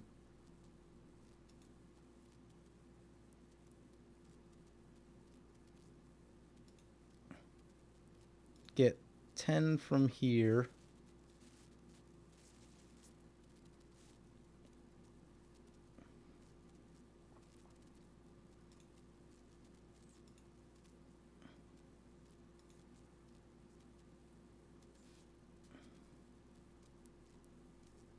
This should give it 2. Oh, we do need to crew that one. Crew this one. Use this guy.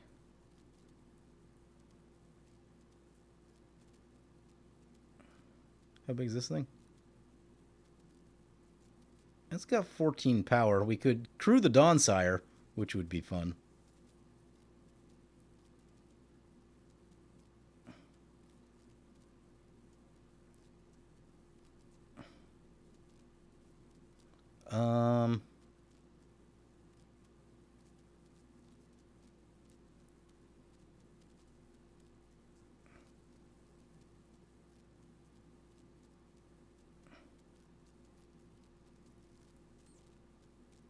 I think we go for the Dawnsire. That just seems fun. Let's get this Dawn-Sire Space Laser going. That one's active. Let's play the search for his Kanta.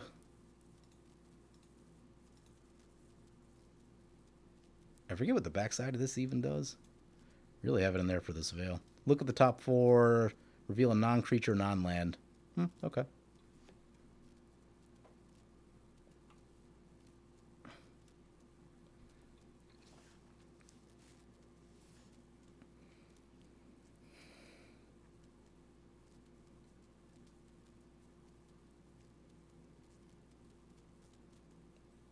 Oh, no. Opponent's going to exile the Dawn-Sire. Oh, that's rough.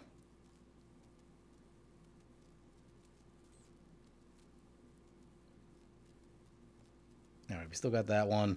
We get a 3/3, which we can use to crew more stuff.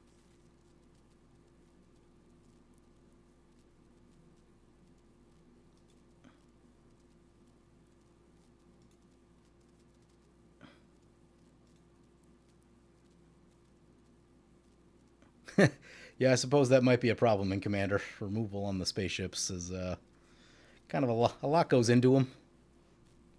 You're gonna want the hexproof and the shroud, Leona Nabunis and Indomitable Archangel type stuff. Padim. Keep your stuff protected. Go to combat. Put this on there.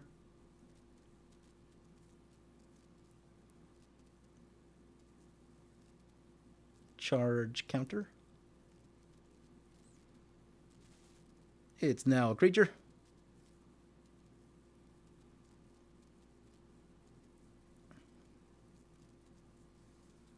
Man, the Dawn-Sire was going to bring the damage. Now the damage is going to be much, much slower.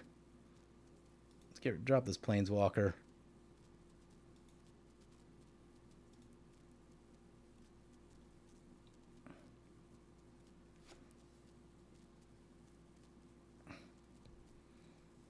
We draw 2. Darksteel Juggernaut and a Chromos Memorial are nice cards for next turn.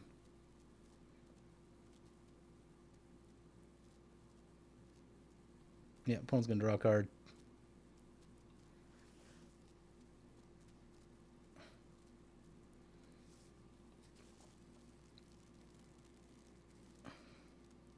Need to discard the hand size. Get rid of that. Get rid of that.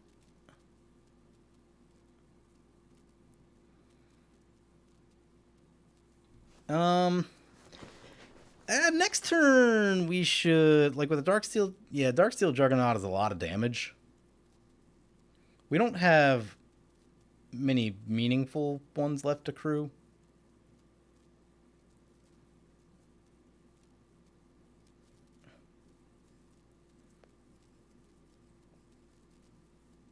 Yeah, I mean, next turn we probably just cast a Chromos Memorial and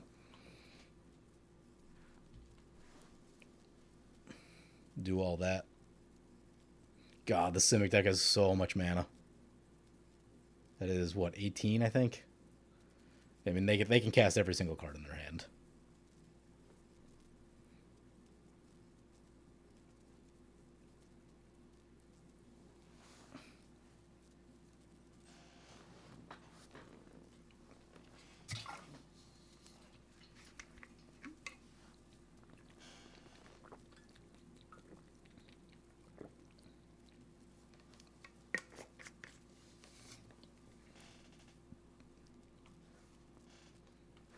Yep. The merfolk keep on coming.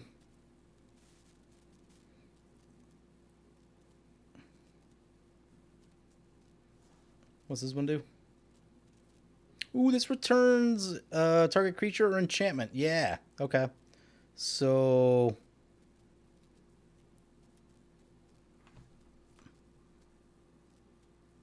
somehow the Sarima got in our graveyard. But the Mandible Justicar would give us more accruing ability, which would be good.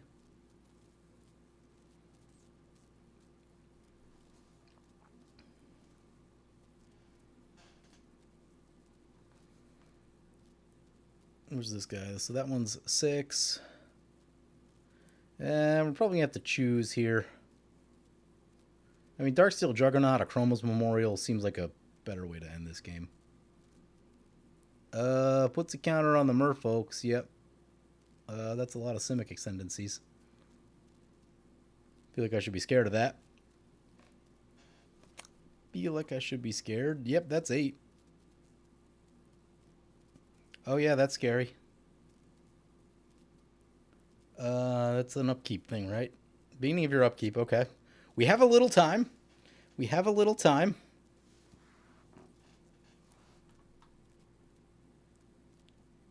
Four, 5, 6, 7, 8, 9, 10, 11, 12, 13, 14, 15, 16 lands by my count. 17 when we play. So it'll be 12 plus 6 is 18. What did I just say? 17? 4, 5, 6, 7, 8, 9, 10, 11, 12, 13, 14, 15, 16. Yeah.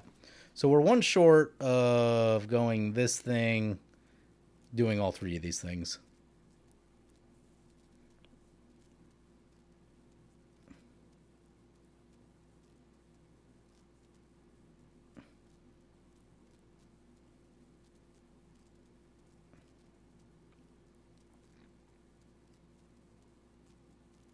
Oh, actually, you can choose not to transform Search for Escanta, although that probably is a better idea to transform it. You can dig for 4. It's always one short, yeah, especially with a deck like this where, you know, we just... there's a couple ramp spells in the deck. There's like 5, maybe, right? It's just not a lot. Oh, that's a blasphemous act. Okay. Notably, our commander should survive the Blasphemous Act. Also, notably, that one's not a creature yet, so that's good. Darksteel Juggernaut's still going to be online. We will lose a lot of our crewing guys, though. Can't say I'm thrilled about that. Oh, we're going to lose this one. This one's so good.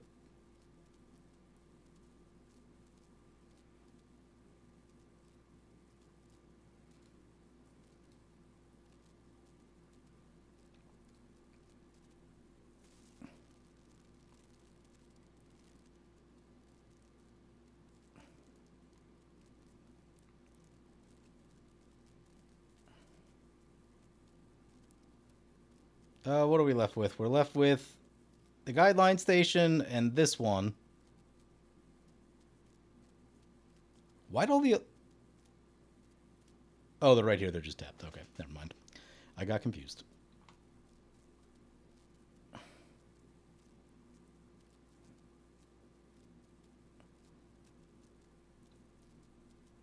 Do we still get the Surveil?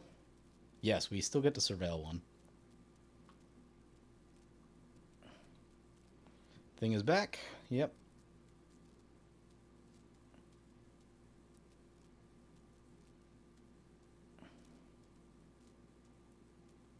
This is almost powered up.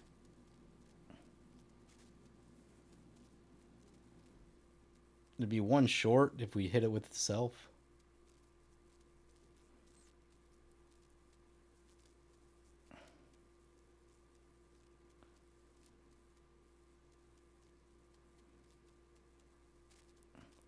It is cool that this thing survives Blasphemous Act. That is a very relevant card in this format. There's not many creatures that can do that naturally.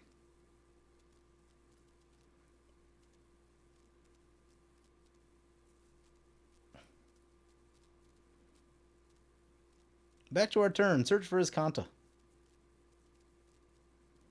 Land tax, definitely the graveyard.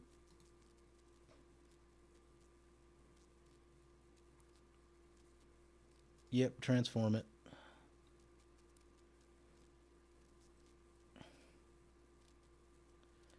Another thing, what's this one do? Each opponent sacrifices a non-token creature of their choice. That could be relevant. How much is it to activate the Search for Escanta? Where'd it go? I lost it. I lost Search for Azcanta. Does anyone see it?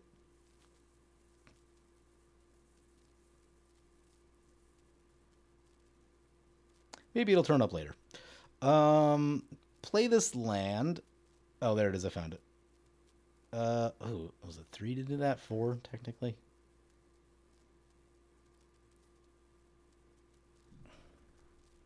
Play the land.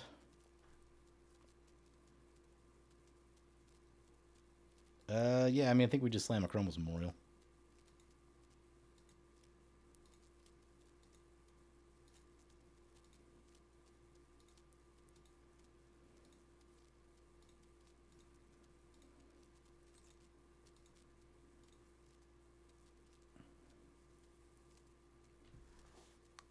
Darksteel Juggernaut.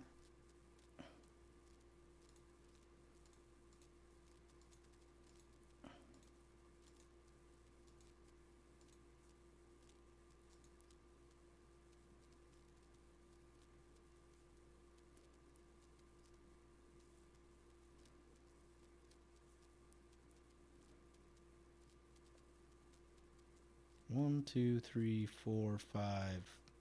Wait, do we have enough? Oh, crap. We have enough. Well, we get the Cannoneer. Yeah, Cannoneer can crew stuff. Oh, it's because Search for Azcanta flipped. That's why. We had an extra mana. How about that? Well, I would have got the Glaze Fiend first if I'd planned this better.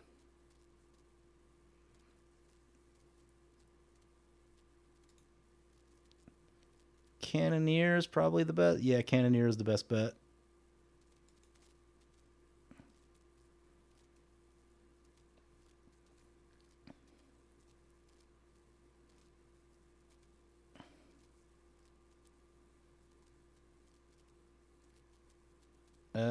Cannoneer can crew this guy. This guy is only a 5/5, I guess, but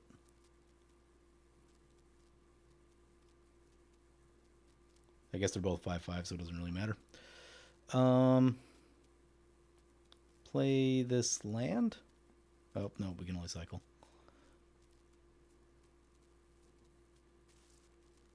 Is there anything that gets us more damage?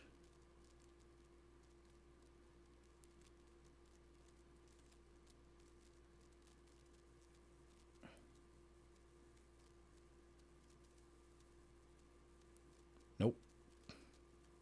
How much is this? I don't know. I'll just send it.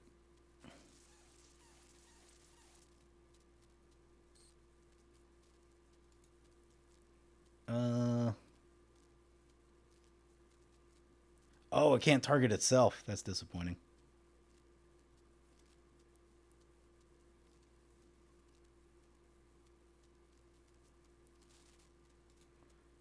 Let's go for this one then. Charge counter.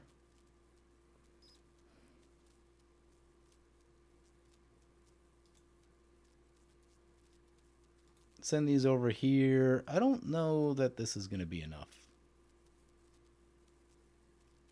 That's 19. Yeah, I think it's like too short.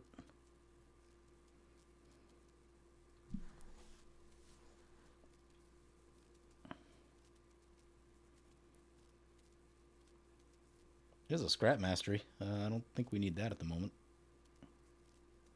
Yeah, they're at 2. Awesome. I wonder if we could have found 2 damage somewhere. Yeah, we could have if we got the Cannoneer first.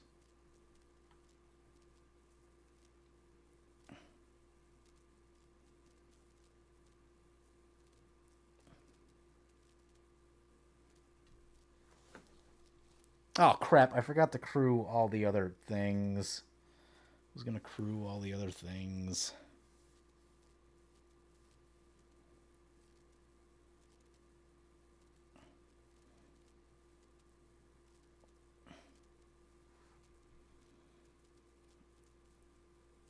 At least we have the scrap. Like, if a Vandal Blast goes off, we do have the scrap mastery, so that is helpful to have that in the back pocket.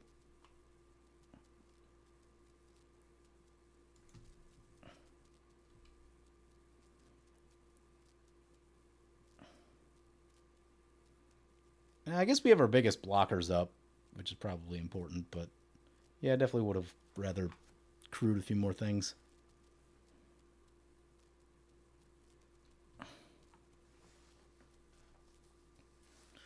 Yeah, they're getting really high in that Simic Ascendancy there. Seems like their win condition. Because they really didn't, like, attack anyone this game. They just kind of sat there with their merfolk. Yeah, or put the +1. Yeah, put the get this one sooner and put a +1/+1 counter on it, and yeah, that is lethal. Hopefully, we don't pay the price. Arrow Regery, that one makes me nervous. I guess we still have until their upkeep.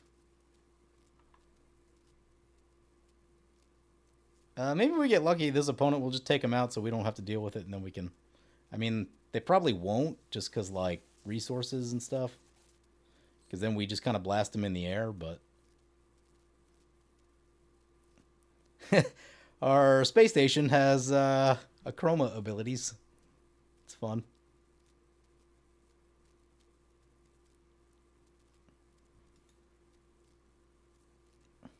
I guess a thing for not crewing all of them is that we want to keep the artifact count high for this guy, and you know, these won't get swept away in a creature board wipe. So that's one thing to think about with the black-red player. It would need to be a Vandal Blast or something like that.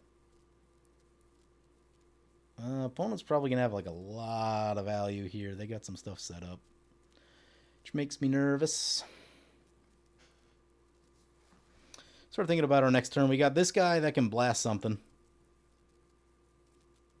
We got two removal spells in hand. That's nice.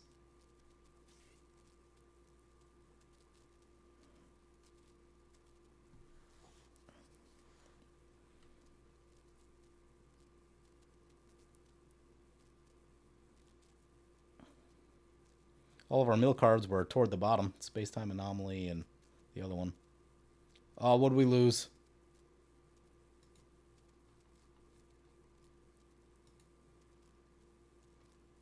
Oh, Chroma's Memorial down. Oh, no. Oh, that hurts. That's such a good one. That's such a good one. Yep, wanted that at Chroma's Memorial. Not going to scrap Mastery for it, though.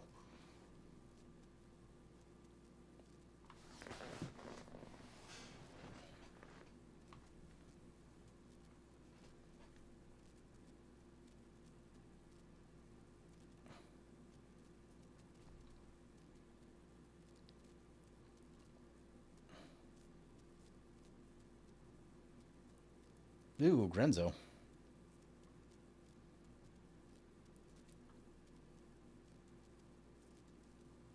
This one is definitely useful. Returning stuff is nice. The blue ones with the draw, that one was okay, but the one that was like continuous draw, that one was definitely very good. Oh, hey. Opponent's going to try to do the thing. We got Ward 4, though. Sadly, it's late in the game that they can pay the Ward 4.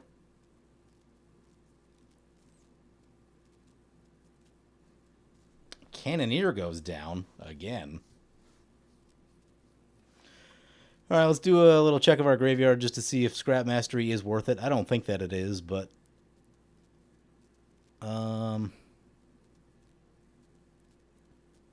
we get the Sarima, Glaze Fiend,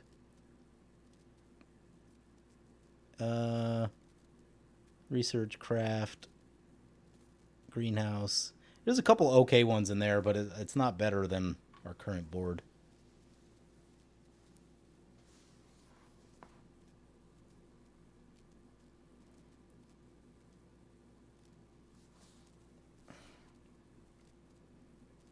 This guy's at 5.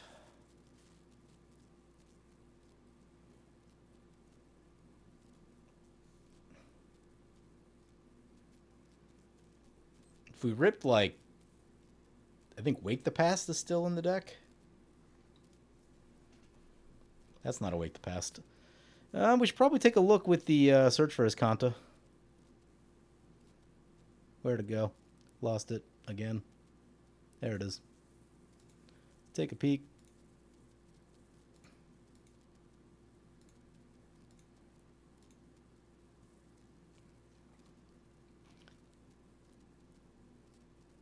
Anything interesting? Let's see. 2 space stations. What's this one do? Return up to 2 target non-spacecraft creature to the... Yeah, that seems decent, actually. What's this one do? Card from your hand on... Nope. Yep, definitely this one.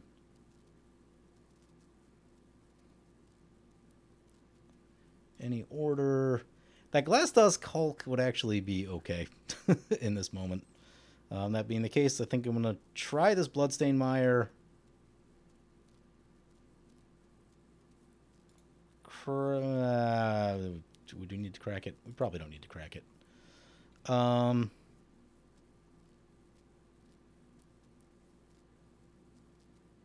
Yeah, we can start with this guy, I guess.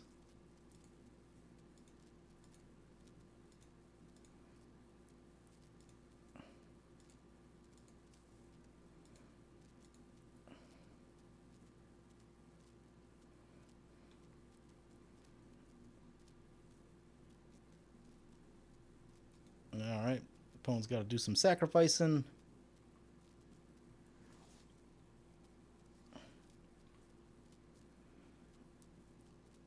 All right, blocker down, which is important. This unfortunately does not have any evasion left, so that's disappointing. Which means we probably need to use it to crew other stuff.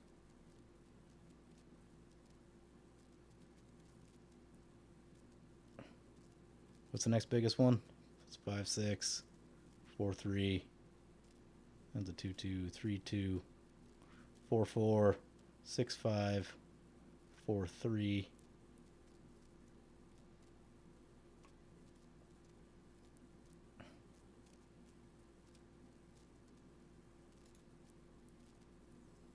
Let's get this guy. Keep the removal coming.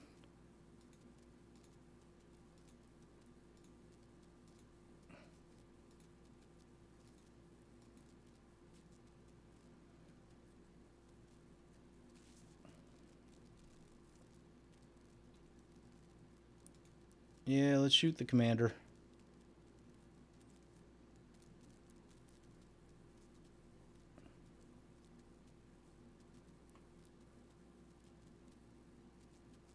How close is this thing? Not that close. I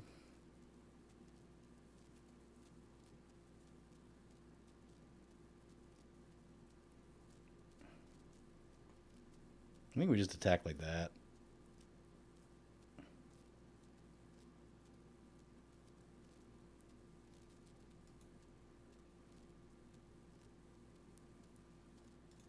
Oh, right, it can't charge itself. Ah, crap, I keep forgetting that. Yeah, just charge this one then.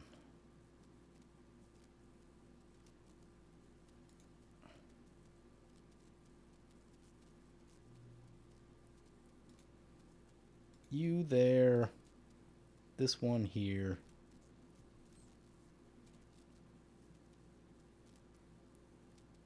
And we draw some cards. Land and another thing. You may sacrifice a land or a lander if you do search your library for 2 basic land cards. Nope, we're out of basics.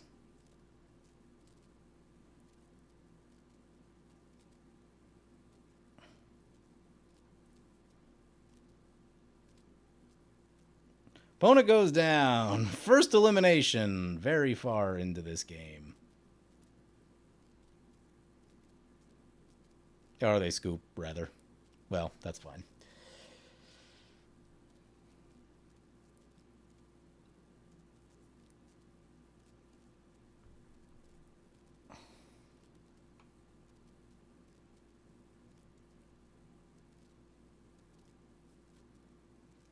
Opponent takes a hit. Goes to 25.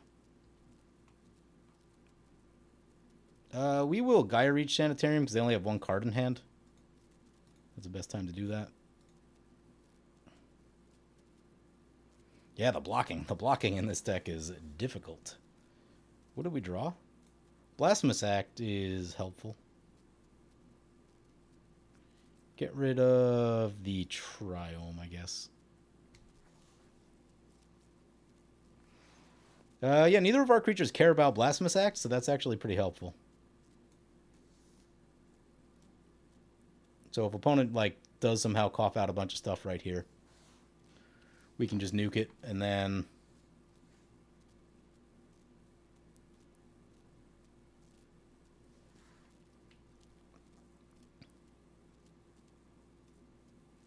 Yeah, send them all. Oh god, they're going to exile a lot of our cards. Gonna be a lot of our cards.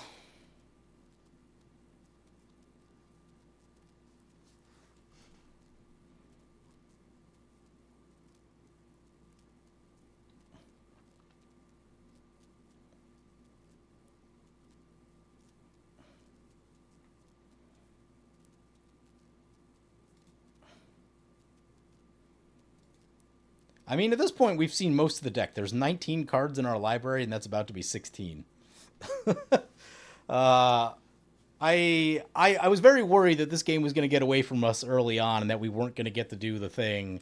And now we've gotten to do the thing. The game doesn't want to end, unfortunately.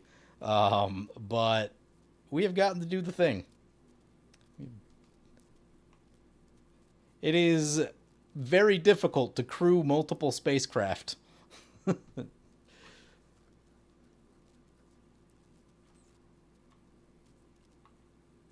Commander comeback, yep.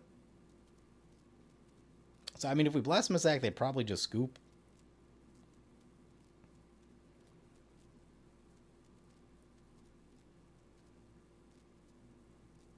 We don't have, like, just lethal. Oh, they got us. Oh, they stole it from us. It's one of our starships. They have enough to crew it?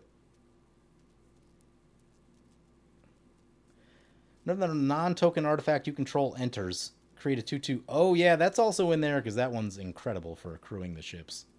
That one's from, was it Doctor Who, I think? It's not technically a spacecraft, but it was close enough.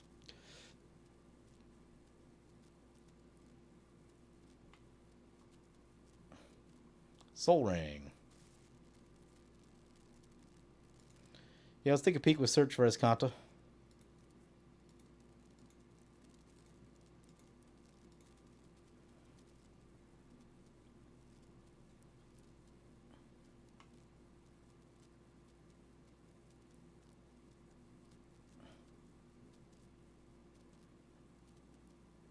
$15 cards remaining in our deck.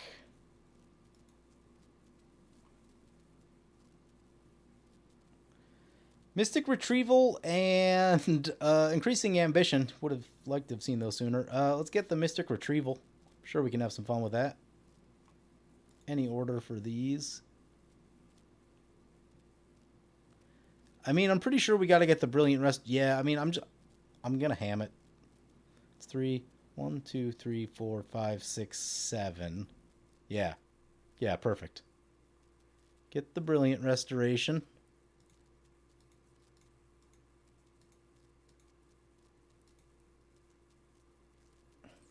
Oh no, it's 4. Oh wait, we have lands up here. No, we're good.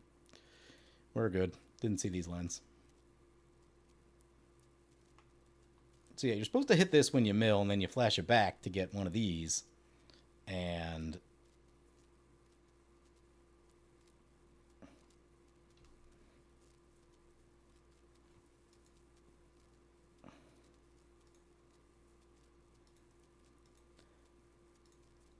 cast this thing.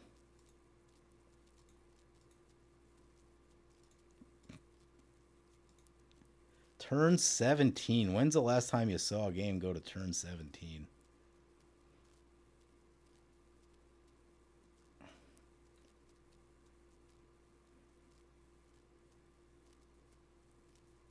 Brilliant Restoration coming back.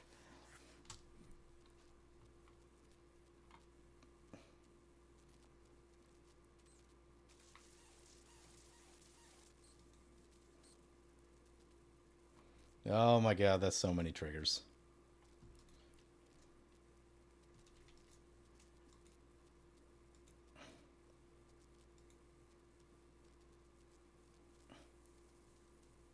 No, they scooped it. They scooped it. Yeah, it'll take a while to sit through those triggers, but here it is. Soak it in. Soak it in. Move this out of the way. Better take a screenshot of this. No, not that. Screenshot. So, all the spaceships. What did we play? I think we played 4 or 5 games and we got to do it twice. Now, it took an insanely long time to get set up in this game. But we got to do it. We played some spaceships. We cast Brilliant Restoration twice. Sadly, a bunch of our graveyard got exiled, and that made it way less exciting. But yeah, here's what we learned. 1, crewing the spaceships is sort of difficult, requires a lot of resources, and means that you're not going to have blockers a lot of the time. So that was a concern. We got lucky that no one was like highly aggressive. The red-green deck that was a giant thorn on our side got cleaned out by that second farewell pretty good. So that was nice. This, as cool as this thing is still only 7 damage. It doesn't kill particularly fast. Like, in those last few turns there, it's like, man, could really use, like, Aurelia to speed up the rate at which we're dropping opponents here. It is cool that it survives Blasphemous Act. I like that. I think this is actually a pretty cool build around if you, like, actually, you know, build a deck around it instead of this monstrosity that we've made. So that was a thing. We talked about the blocking. The blocking was terrible. I mean, just the way this deck plays, it's so hard to, like, I mean, I don't know. The better way to do it is probably just, like, tutor like crazy, run almost no ramp, and just, like, get a traumatize, right? And just make sure you traumatize yourself. And then, I mean, you still have to pray for, like, the Mystic Retrieval and the Increasing Ambition, and then it takes a few turns to set all that up. And yeah, it's a thing. Do not build this deck at home. This deck is for professionals. It is very difficult to maneuver, and you need a very chill table that is gonna, like, let this nonsense happen. I don't know that if, I mean, if you could have multicolor artifacts, right? So the key here is that it cares about multicolored permanents you control. You can find multicolor artifacts. Yeah, knock yourself out. I do think you want to be at least somewhat into that multicolor theme. You know, if you can draw 3-4 cards when you're doing that, that's going to be much better than what we were doing, where almost everything in this deck is monocolor. So we never drew more than 2, I don't think, in any single instance. Yeah, Blink is an easy winner with this thing for sure. Just keep blinking it to make an ever-increasing army of robots. You can do a lot with that. I'd bet there's probably some infinites with that, right? So if you're making a bunch of 2/2s that you could then, in theory, sack to Ashnod's Altar or, like, Goblin Bombardment, there's got to be some loop in there that I'm not thinking about that is very easy. So I'm sure there's, like, KCI or something like that. Do you necessarily, I mean, you probably don't even need this to do it because KCI is insane, but yeah. Tezzeret, Master of the Bridge. I gotta look that one up. That was a very long game. 17 turns, I think. And, I mean, we needed all of them to be able to do that. And just, you know, most games don't go 17 turns anymore. So that's just, you know, that's... that tells you how hard it is to make this deck work. And even when it does, it's not fast. Oh, yeah. Yeah, there you go. X damage where X is the number of artifacts. Yeah. That'll kill people very quickly.